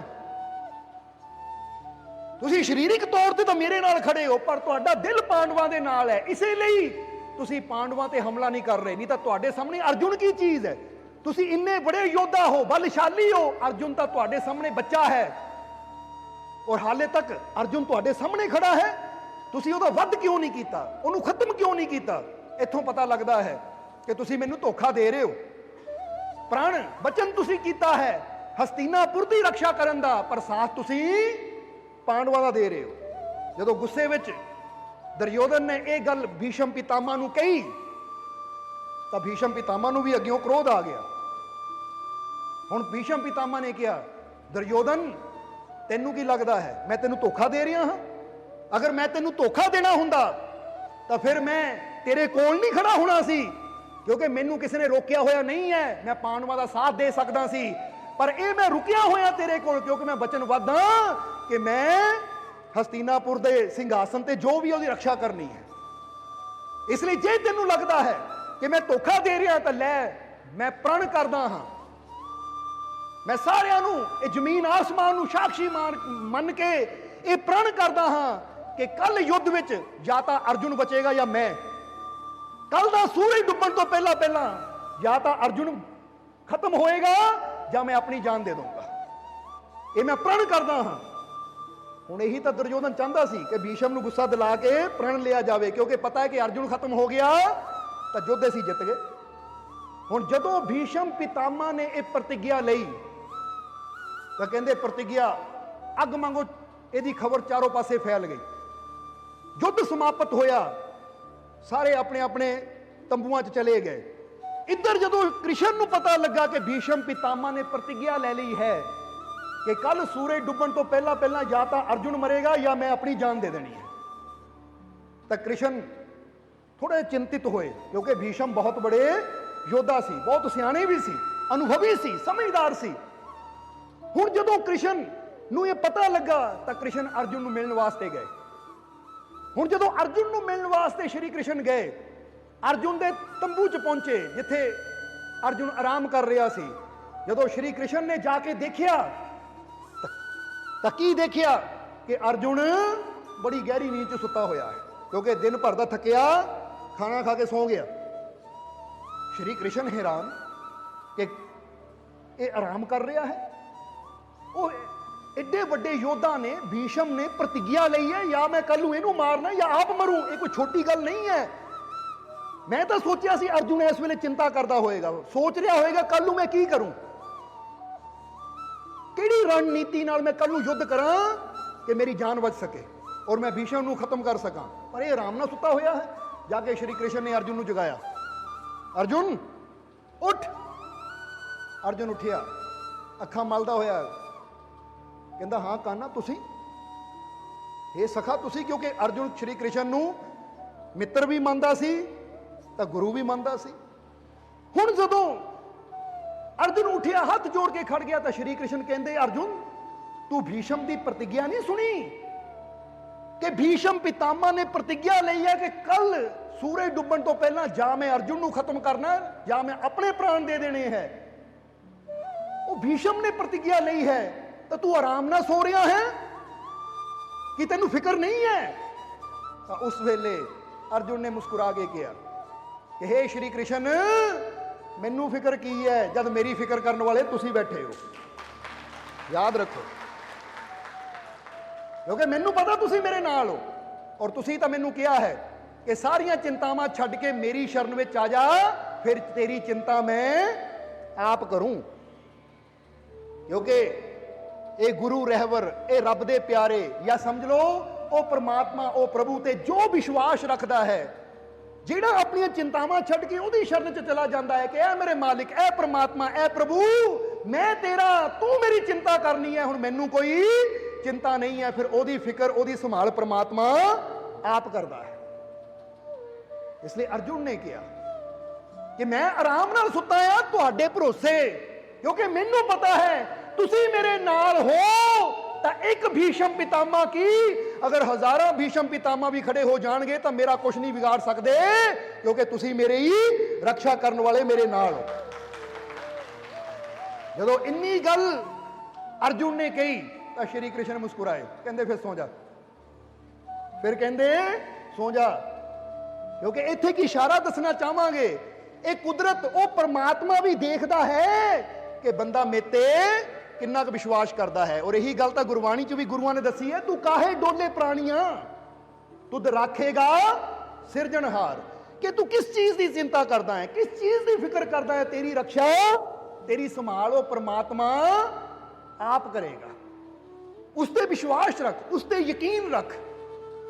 ਹੁਣ ਜਦੋਂ ਅਰਜੁਨ ਨੇ ਕ੍ਰਿਸ਼ਨ ਤੇ ਵਿਸ਼ਵਾਸ ਰੱਖਿਆ, ਯਕੀਨ ਰੱਖਿਆ ਕਿ ਬੇਸ਼ੱਕ ਏਡੇ ਵੱਡੇ ਯੋਧਾ ਨੇ ਪ੍ਰਤਿਗਿਆ ਲੈ ਲਈ, ਪਰ ਮੈਨੂੰ ਡਰਨ ਦੀ ਜ਼ਰੂਰਤ ਨਹੀਂ ਹੈ, ਕਿਉਂਕਿ ਮੇਰੇ ਨਾਲ ਸ਼੍ਰੀ ਕ੍ਰਿਸ਼ਨ ਹੈ, ਮੇਰਾ ਸਤਿਗੁਰ ਮੇਰੇ ਨਾਲ ਹੈ, ਮੇਰਾ ਪ੍ਰਭੂ, ਮੇਰਾ ਪਰਮਾਤਮਾ ਮੇਰੇ ਨਾਲ ਹੈ, ਤਾਂ ਮੈਨੂੰ ਡਰਨ ਦੀ ਕੀ ਜ਼ਰੂਰਤ। ਹੁਣ ਅਰਜੁਨ ਦੀ ਜਿੱਤ ਹੋਈ, ਤੇ ਅਰਜੁਨ ਦੀ ਜਿੱਤ ਨਹੀਂ ਸੀ, ਅਰਜੁਨ ਦੇ ਵਿਸ਼ਵਾਸ ਦੀ ਜਿੱਤ ਸੀ। ਕਿਉਂਕਿ ਫਿਰ ਇਹ ਸਾਰੇ ਜਾਣਦੇ ਹੈ ਕਿ ਅਗਲੇ ਦਿਨ ਯੁੱਧ ਹੋਇਆ, ਪ੍ਰਤਿਗਿਆ ਤੋਂ ਅਗਲੇ ਦਿਨ, ਤਾਂ ਫਿਰ ਕਿਸ ਤਰ੍ਹਾਂ ਸ਼੍ਰੀ ਕ੍ਰਿਸ਼ਨ ਨੇ ਲੀਲਾ ਖੇਡੀ ਕਿ ਭੀਸ਼ਮ ਪਿਤਾਮਾ ਨੂੰ ਬਾਣਾ ਦੀ ਸ਼ਈਆ ਤੇ ਸੋਣਾ ਪਿਆ। ਅਰਜੁਨ ਦੀ ਰੱਖਿਆ ਕੀਤੀ ਔਰ ਭੀਸ਼ਮ ਪਿਤਾਮਾ ਦਾ ਵੱਧ ਹੋਇਆ। ਹੁਣ ਇੱਥੋਂ ਪਤਾ ਕੀ ਲੱਗਦਾ ਹੈ ਕਿ ਅਗਰ ਇਨਸਾਨ ਆਪਣੇ ਪ੍ਰਮਾਤਮਾ ਤੇ ਪ੍ਰਭੂ ਤੇ ਯਕੀਨ ਰੱਖਦਾ ਹੈ ਤਾਂ ਸਾਹਮਣੇ ਮੁਸ਼ਕਿਲ ਜਿੰਨੀ ਮਰਜ਼ੀ ਬੜੀ ਹੋਵੇ, ਸਾਹਮਣੇ ਪਰੇਸ਼ਾਨੀ ਜਿੰਨੀ ਮਰਜ਼ੀ ਬੜੀ ਹੋਵੇ, ਅਗਰ ਇਨਸਾਨ ਨੂੰ ਆਪਣੇ ਮਾਲਿਕ ਤੇ ਯਕੀਨ ਹੈ ਤਾਂ ਉਹ ਮਾਲਿਕ ਹਰ ਮੁਸ਼ਕਿਲ ਚੋਂ ਨਿਕਲਣ ਦਾ ਰਸਤਾ ਆਪਣੇ ਪਿਆਰਿਆਂ ਨੂੰ ਦਿਖਾ ਦਿੰਦਾ ਹੈ। ਇਸ ਲਈ ਜੇ ਅੱਜ ਇਨਸਾਨ ਹਾਰ ਰਿਹਾ ਹੈ ਜਾਂ ਅੱਜ ਇਨਸਾਨ ਦੇ ਜੀਵਨ 'ਚ ਦੁੱਖ ਹੈ ਤਾਂ ਉਹਦੀ ਹਾਰ ਦਾ ਔਰ ਉਹਦੇ ਦੁੱਖਾਂ ਦਾ ਕਾਰਨ ਇਹੀ ਹੈ ਕਿ ਅੱਜ ਇਨਸਾਨ ਨੂੰ ਆਪਣੇ ਮਾਲਿਕ ਤੇ ਵਿਸ਼ਵਾਸ ਨਹੀਂ ਹੈ। ਅੱਜ ਇਨਸਾਨ ਨੂੰ ਆਪਣੇ ਮਾਲਿਕ ਤੇ ਯਕੀਨ ਨਹੀਂ ਹੈ। ਅਗਰ ਇਨਸਾਨ ਆਪਣੇ ਮਾਲਿਕ ਤੇ ਵਿਸ਼ਵਾਸ ਰੱਖੇ, ਯਕੀਨ ਰੱਖੇ, ਤਾਂ ਇਦਾਂ ਦਾ ਕਿਹੜਾ ਦੁੱਖ ਹੈ, ਇਦਾਂ ਦੀ ਕਿਹੜੀ ਮੁਸ਼ਕਿਲ ਹੈ ਜਿਹਦਾ ਹੱਲ ਉਹ ਨਹੀਂ ਕਰ ਸਕਦਾ, ਕਿਉਂਕਿ ਉਹਦਾ ਹੀ ਬਣਾਇਆ ਤਾਂ ਸਾਰਾ ਸੰਸਾਰ ਹੈ। ਇਸ ਲਈ ਕਿਹਾ ਜਾਂਦਾ ਹੈ ਕਿ ਜਿਸਨੇ ਇਹ ਸੰਸਾਰ ਨੂੰ ਬਣਾਇਆ, ਜਿਸਨੇ ਇਹ ਸੰਸਾਰ ਨੂੰ ਸੰਭਾਲਿਆ ਹੋਇਆ ਹੈ, ਆਪਣੇ ਉਸ ਰੱਬ ਤੇ ਯਕੀਨ ਰੱਖੋ, ਤੇਰੀ ਸੰਭਾਲ ਵੀ ਜ਼ਰੂਰ ਕਰੇਗਾ। ਇਸੇ ਲਈ ਤਾਂ ਇੱਕ ਸ਼ੇਰ ਅਸੀਂ ਕਹੀਦਾ ਹੈ, ਮੁਝੇ ਨਾ ਫਿਕਰ ਦੁਨੀਆ ਕੀ ਮੇਰਾ ਮੁਰਸ਼ਦ ਨਿਰਾਲਾ ਹੈ। मुझे ना फिक्र दुनिया की मेरा मुर्शद निराला है, मैं जिससे प्यार करता हूं वो काली कमली वाला है। ऐसी क्यों चिंता करिए, ऐसी क्यों फिक्र करिए। मुझे ना फिक्र दुनिया की, कि ठीक है दुनिया फिक्र च जी रही है, टेंशना च जी रही है, चिंतावां च जी रही है, मेरा की बनेगा, मेरा की होएगा, ਅੱਜ ਮੇਰੇ ਤੇ ਆ ਦੁੱਖ ਹੈ, ਪਤਾ ਨਹੀਂ ਦੂਰ ਹੋਣਾ ਜਾਂ ਨਹੀਂ ਹੋਣਾ। ਇਨਸਾਨ ਇਹ ਚਿੰਤਾਵਾਂ 'ਚ ਫਸ ਕੇ ਹੀ ਆਪਣੀ ਜ਼ਿੰਦਗੀ ਨੂੰ ਗਵਾ ਦਿੰਦਾ ਹੈ। ਪਰ ਜਿਹੜੇ ਆਪਣੇ ਮਾਲਿਕ ਨਾਲ ਪਿਆਰ ਕਰਨ ਵਾਲੇ ਹੈ, ਆਪਣੇ ਮਾਲਿਕ ਤੇ ਵਿਸ਼ਵਾਸ ਰੱਖਣ ਵਾਲੇ ਹੈ, ਉਹਨਾਂ ਦੇ ਅੰਦਰੋਂ ਤਾਂ ਇੱਕੋ ਹੀ ਆਵਾਜ਼ ਆਉਂਦੀ ਹੈ ਕਿ ਮੁਝੇ ਨਾ ਫਿਕਰ ਦੁਨੀਆ ਕੀ, ਮੈਨੂੰ ਫਿਕਰ ਨਹੀਂ ਹੈ ਕਿ ਦੁਨੀਆ ਤੇ ਇਸ ਵੇਲੇ ਕਿਹੜੀ ਹਵਾ ਚੱਲ ਰਹੀ ਹੈ। ਬੋਲੋ ਸਮਝਦੇ ਹੋ ਕਿ ਨਹੀਂ? ਦੁਨੀਆ ਤੇ ਇਸ ਵੇਲੇ ਕਿਹੜੀ ਹਵਾ ਚੱਲ ਰਹੀ ਹੈ, ਖਾਸ ਕਰਕੇ ਕਰੋਨਾ ਰੂਪੀ। ਕਿਉਂਕਿ ਇੱਕ ਜੀਵ ਨੇ ਸਾਨੂੰ ਸਵਾਲ ਕੀਤਾ, ਕਹਿੰਦੇ ਮਾਲਕੋ ਆ ਕਰੋਨਾ ਕਰਕੇ ਮੰਦਰ ਬੰਦ ਹੋ ਗਏ, ਮਸਜਿਦਾਂ ਬੰਦ ਹੋ ਗਈਆਂ, ਧਾਰਮਿਕ ਸਥਾਨ ਬੰਦ ਹੋ ਗਏ, ਇਹਦੇ ਬਾਰੇ ਤੁਹਾਡਾ ਕਹਿਣਾ ਕੀ ਹੈ? ਇੱਕ ਜੀਵ ਨੇ ਸਾਨੂੰ ਪੁੱਛਿਆ। ਅਸੀਂ ਕਿਹਾ ਹੁਣ ਸਾਡਾ ਕਹਿਣਾ ਕੀ ਹੈ ਭਾਈ, ਜੇ ਜਾਣਨਾ ਚਾਹੁੰਦਾ ਤਾਂ ਸੁਣ ਲੈ, ਕਿਉਂਕਿ ਕਈ ਵਾਰ ਸੱਚ ਥੋੜਾ ਕੋੜਾ ਜ਼ਰੂਰ ਹੁੰਦਾ ਹੈ, ਪਰ ਸੱਚ ਤਾਂ ਫਿਰ ਵੀ ਸੱਚ ਹੀ ਰਹਿੰਦਾ ਹੈ। ਕਿ ਠੀਕ ਹੈ ਕਰੋਨਾ ਕਿਉਂ ਆਇਆ, ਮੈਡੀਕਲ ਸਾਇੰਸ ਦੀਆਂ ਨਜ਼ਰਾਂ ਨਾਲ ਦੇਖੀਏ ਤਾਂ ਉਹਦੇ ਹੋਰ ਕਾਰਨ ਨੇ, ਪਰ ਅਗਰ ਰੂਹਾਨੀਅਤ ਦੀਆਂ ਨਜ਼ਰਾਂ ਨਾਲ ਦੇਖੀਏ ਤਾਂ ਉਹਦੇ ਕੁਝ ਹੋਰ ਕਾਰਨ ਨੇ। ਹੁਣ ਜ਼ਰਾ ਸਮਝੀਏ ਕਿ ਕਰੋਨਾ ਦੇ ਕਾਰਨ ਕਹਿੰਦੇ ਧਾਰਮਿਕ ਸਥਾਨ ਬੰਦ ਹੋ ਗਏ, ਕਿੰਨਾ ਸੰਸਾਰ ਤੇ ਇਹ ਦੁੱਖਾਂ ਪਰੇਸ਼ਾਨੀਆਂ ਦਾ ਤੂਫਾਨ ਚੱਲ ਰਿਹਾ ਹੈ। ਤਾਂ ਹੁਣ ਰੂਹਾਨੀਅਤ ਦੇ ਨਜ਼ਰੀਏ ਨਾਲ ਦੇਖਣ ਦੀ ਕੋਸ਼ਿਸ਼ ਕਰੀਏ ਤਾਂ ਇਹਦੇ ਪਿੱਛੇ ਦੋ ਕਾਰਨ ਸੀ। ਅਗਰ ਰੂਹਾਨੀਅਤ ਨਾਲ ਦੇਖੀਏ, ਪਹਿਲਾ ਕਾਰਨ ਉਹ ਕੁਦਰਤ ਨੇ ਇਨਸਾਨ ਦੇ ਹੰਕਾਰ ਨੂੰ ਤੋੜਨਾ ਹੈ। क्योंकि कुदरत कदी इंसान के हंकार नूं वधण नहीं दिंदी। इसलिए तो कहते जिन्हां जिन्हां हंकार किया वो कुदरत ने ऐसा खेड खेडिया कि हंकारियां नूं धूल चाना पिया, मिट्टी चटनी पई आके। जिदा कहते ना धूल चटनी पैंदी है बड़े बड़े हंकारियां नूं। हुण जे देखिया जावे तो अमेरिका दे विच इसलिए करोना बहुत ज़्यादा तबाही मचा रहा। तो अमेरिका देश वो अपने आप को सब तो शक्तिशाली मानता सी कि मेरा मुकाबला कोई नहीं कर सकता, आर्थिक तौर पर या शास्त्रदां दे तौर पर यानी हथियारों के तौर पर मेरे को इन्नी पावर है कि कोई मेरा कुछ बिगाड़ नहीं सकता। पर देखो एक छोटा जिहा करोना वायरस जिहड़ा नज़र भी नहीं आता उन्होंने अमेरिका नूं हिला के रख दिता। कुदरत कहती तू अपने हथियारों ते मान करदा, अपने पैसे ते मान करदा, अपनी पावर ते मान करदा आ, तो जे मैं चाहां तो एक छोटी जी इदां दी चीज़ भेज देवां कि तैनूं हिला के रख देवे और तैनूं पता भी ना लगे। तां तां कहंदे करोना इन्ना निक्का जिहा वायरस है जिहड़ा माइक्रोस्कोप दे विच भी बड़ी मुश्किल पकड़ जांदा है। और इटली अपने आप नूं दुनिया 'च दूजे नंबर ते मंनदा सी कि साडे वर्गी मैडिकल सुविधा होर किसी कंट्री 'च है ही नहीं। तो देखो इटली का की हाल बनिया। जिदा कहते ना नमरूद नूं हंकार हो गया। हजरत इब्राहिम दे समय नमरूद नाम का एक बादशाह सी, उन्होंने हंकार हो गया कि मैं ही खुदा आ, मैं ही रब है, मेरे तो बड़ा कोई है ही नहीं। तो हजरत इब्राहिम ने कहा नमरूद हंकार ना कर, तेनू वो खुदा दी कुदरत का नहीं पता, जे वो मिटाण ते आ जावे तो छोटी चीज भी तेनू मिटा के रख सकती है। तो जरा पढ़ के देखो नमरूद बारे, कहते कि छोटे जे मच्छर ने उसकी जान ले ली। क्योंकि कुदरत जो हंकार तोड़ती है तो किस तरह तोड़ती है। अज इंसान अगर थोड़ा जा विचार करे तो कुदरत ने देखो जिथे बंदा कहता सी मेरे को परिवार वास्ते टाइम है नहीं, बच्चों वास्ते टाइम है नहीं, कुदरत ने ऐसी खेड खेडी कि लै भाई हुण परिवार च ही रह। कहता सी टाइम है नहीं तो लै हुण टाइम कट। हुण जरा गौर करना, जेड़े हंकारी सी उन्होंने भुगतान करना पिया, पर जेड़े शरधावान सी प्रेमवान सी उन्होंने कुछ बिगड़िया नहीं है। जरा गौर करना, क्योंकि जिथे प्यार होवे, जिथे विश्वास होवे, जिथे श्रद्धा होवे, वे कुदरत उहदी रक्षा भी आप करदी है। नहीं तो याद रखो ये वायरस ने असर उन्हां ते कीता जिहड़े डरे होए सी, जिन्होंने अपने रब ते यकीन नहीं सी। जिहड़े रब ते भरोसा करने वाले है, यकीन करने वाले है, वो परमात्मा उन्हां दी रक्षा भी आप करता है। क्योंकि अज साइंस ये चीज़ नूं साबित कर चुकी है कि जिहड़े अंदरों डर जाते हैं उन्हां दी इम्यूनिटी पावर खत्म हो जाती है। फिर छोटी छोटियां चीज़ां भी, छोटी छोटियां बीमारियां भी उन्हां दी मौत का कारण बन जांदियां है। तो जिहदे अंदर विश्वास है, यकीन है, उन्हां दी इम्यूनिटी पावर इन्नी स्ट्रोंग हो जाती है कि बड़े तो बड़ा दुख भी उन्हां दा ठीक हो जाता है। ताही तो कहा जाता कैंसर जिसनों ला इलाज बीमारी कहा जाता है कि जेड़ा इंसान विश्वास दे नाल जींदा है, यकीन दे नाल जींदा है, उहदे कैंसर वाले सैल भी पॉजिटिव एनर्जी दे नाल ठीक होने शुरू हो जाते हैं। तो जेड़ा इंसान कहता हाय मैं मर गया, हुण नहीं मैं बचना, कोई चीज़ मैनू बचा नहीं सकती, कोई चीज़ मेरे हुण कम नहीं आनी क्योंकि मैनू खतरनाक रोग लग गया, ਇਹਦਾ मतलब इनू अपने रब ते यकीन नहीं। और ऐसा इंसान जल्दी खत्म हो जाता है। इस तरह समझना सारिਆਂ ने। इसलिए कुदरत किस तरह इंसान के हंकार नूं तोड़ती है। जिदा कहा जाता है, एक बाइबल के अंदर बड़ी प्यारी कहानी आती है। वो कहानी है सुलेमान पैगंबर की, सुलोमन पैगंबर की, कि उन्होंने कोल एक तख्त सी, बहुत बड़ा तख्त सी जिहड़ा हवा चुड़दा हुंदा सी। कहंदे वो तख्त ते वो आप भी बैठते सी और अपने नाल वो अपने सेवकां नूं बिठांदे सी, इशारा करते सी इधर जाना, तो जिधर वो इशारा करते सी उधर वो तख्त लैके जांदा सी। उन्हां नूं हवावां ते भी उन्हां दा हुक्म चलदा सी, जो कि लिखिया आंदा है कि पैगंबर सी सुलेमान।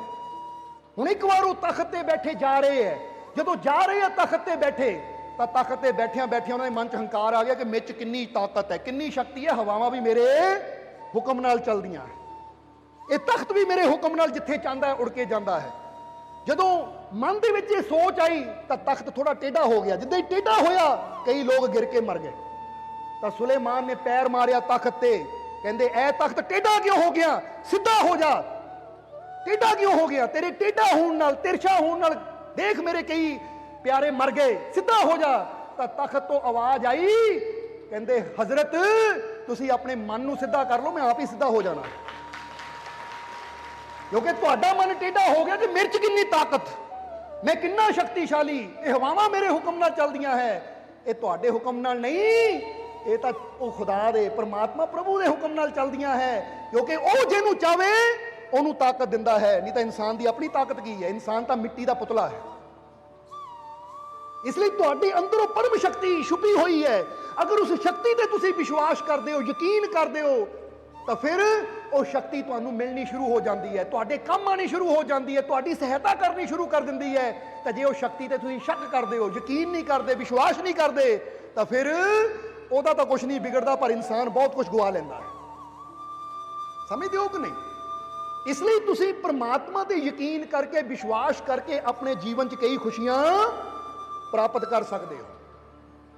ਇਸ ਲਈ ਇਹ ਵਾਇਰਸ ਨੇ ਦੇਖੋ ਦੁਨੀਆ ਨੂੰ ਹਿਲਾ ਕੇ ਰੱਖ ਦਿੱਤਾ। ਔਰ ਦੂਸਰੀ ਗੱਲ ਉਹਨਾਂ ਕਿਹਾ ਕਿ ਮੰਦਿਰ ਬੰਦ ਹੈ, ਮਸਜਿਦ ਬੰਦ ਹੈ, ਧਾਰਮਿਕ ਸਥਾਨ ਬੰਦ ਹੈ। ਇਹਦੇ ਬਾਰੇ ਤੁਸੀਂ ਕੀ ਕਹਿਣਾ ਚਾਹੁੰਦੇ ਹੋ?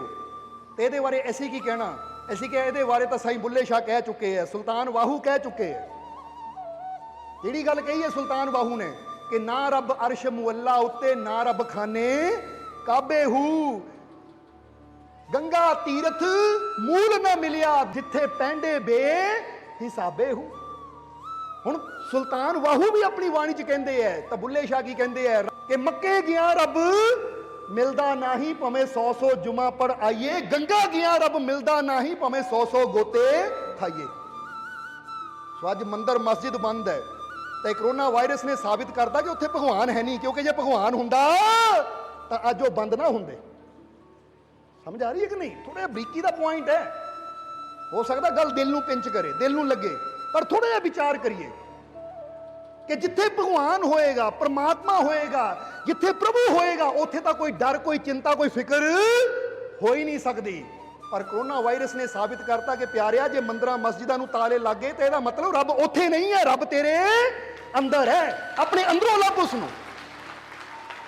ਕਿਉਂਕਿ ਜੇ ਵਾਕਈ ਇਨਸਾਨ ਨੂੰ ਯਕੀਨ ਹੁੰਦਾ ਕਿ ਮੇਰਾ ਰੱਬ ਇੱਥੇ ਬੈਠਾ ਹੈ, ਤਾਂ ਬੰਦੇ ਨੇ ਕਹਿਣਾ ਸੀ ਉਹ ਇਸ ਵੇਲੇ ਮੁਸ਼ਕਿਲ ਦੀ ਘੜੀ ਹੈ ਭਾਈ, ਦਰਵਾਜ਼ੇ ਖੋਲੋ, ਆਪਣੇ ਭਗਵਾਨ ਨੂੰ ਮਿਲਾਂ, ਕਿਉਂਕਿ ਮੇਰਾ ਭਗਵਾਨ ਹੀ ਮੈਨੂੰ ਮੁਸ਼ਕਿਲਾਂ ਚੋਂ ਕੱਢ ਸਕਦਾ ਹੈ। ਪਰ ਲੋਕਾਂ ਨੇ ਵੀ ਡਰ ਕੇ ਤਾਲੇ ਲਾਤੇ ਕਿ ਮੈਂ ਮੰਦਰ ਨਹੀਂ ਜਾਣਾ, ਕਿਤੇ ਮੈਨੂੰ ਵਾਇਰਸ ਨਾ ਹੋ ਜਾਵੇ। ਇਹਦਾ ਮਤਲਬ ਉਹਨੂੰ ਵੀ ਪਤਾ ਸੀ ਕਿ ਮੰਦਰ 'ਚ ਸਿਰਫ ਮੂਰਤੀ ਪਈ ਹੈ, ਉੱਥੇ ਭਗਵਾਨ ਹੈ ਨਹੀਂ।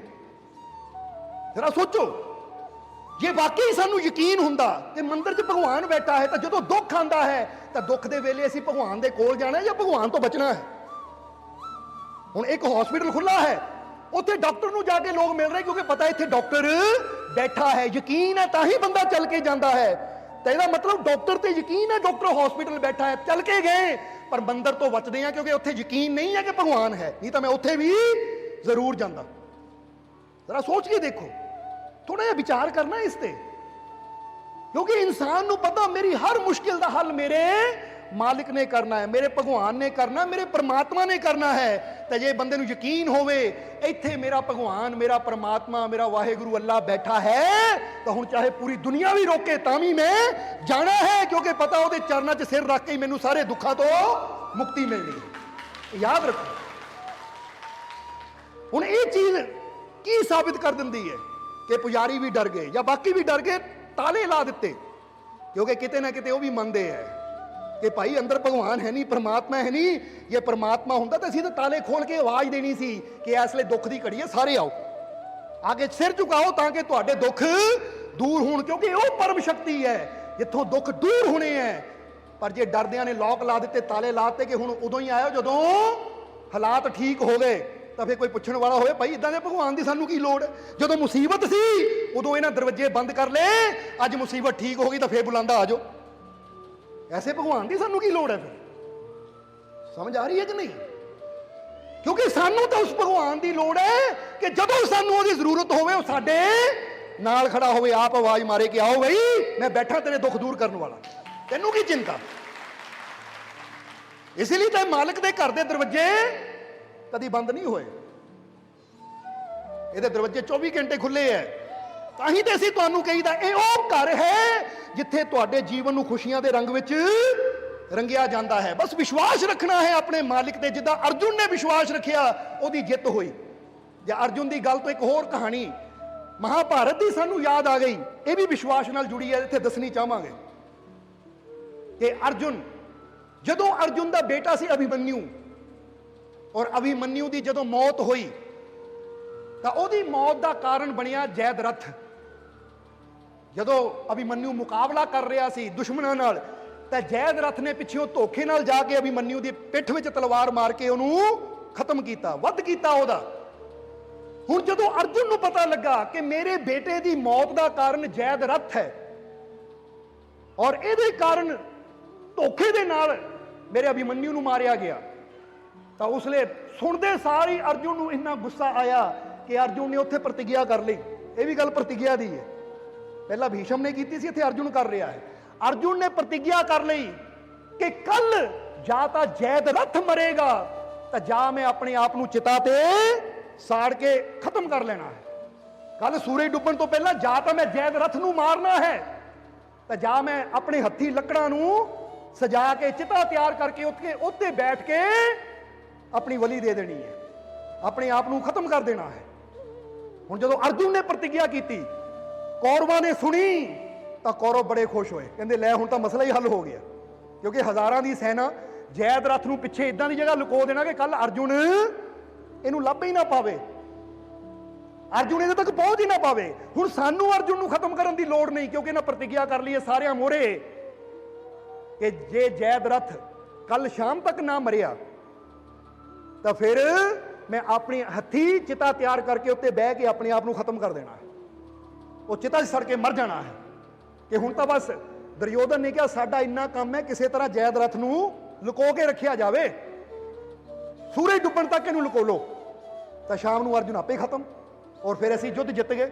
जदों अर्जुन ने प्रतिज्ञा की तो श्री कृष्ण ने जदों सुनी तो श्री कृष्ण कहते अर्जुन पागल है तू, ये किहड़ी प्रतिज्ञा कर बैठा, वो अगे एडी बड़ी सेना है, कल्ले जयद्रथ नूं एडी बड़ी सेना जो एक दिन च तू कित्थों लभेगा, और तू प्रतिज्ञा कर ली है कि जे जयद्रथ नूं मैं खत्म ना किया तो शाम नूं चिता ते अपने आप को खत्म कर देना है, अपने हथी अग ला के अपने आप को खत्म कर देना है, तू पागल है।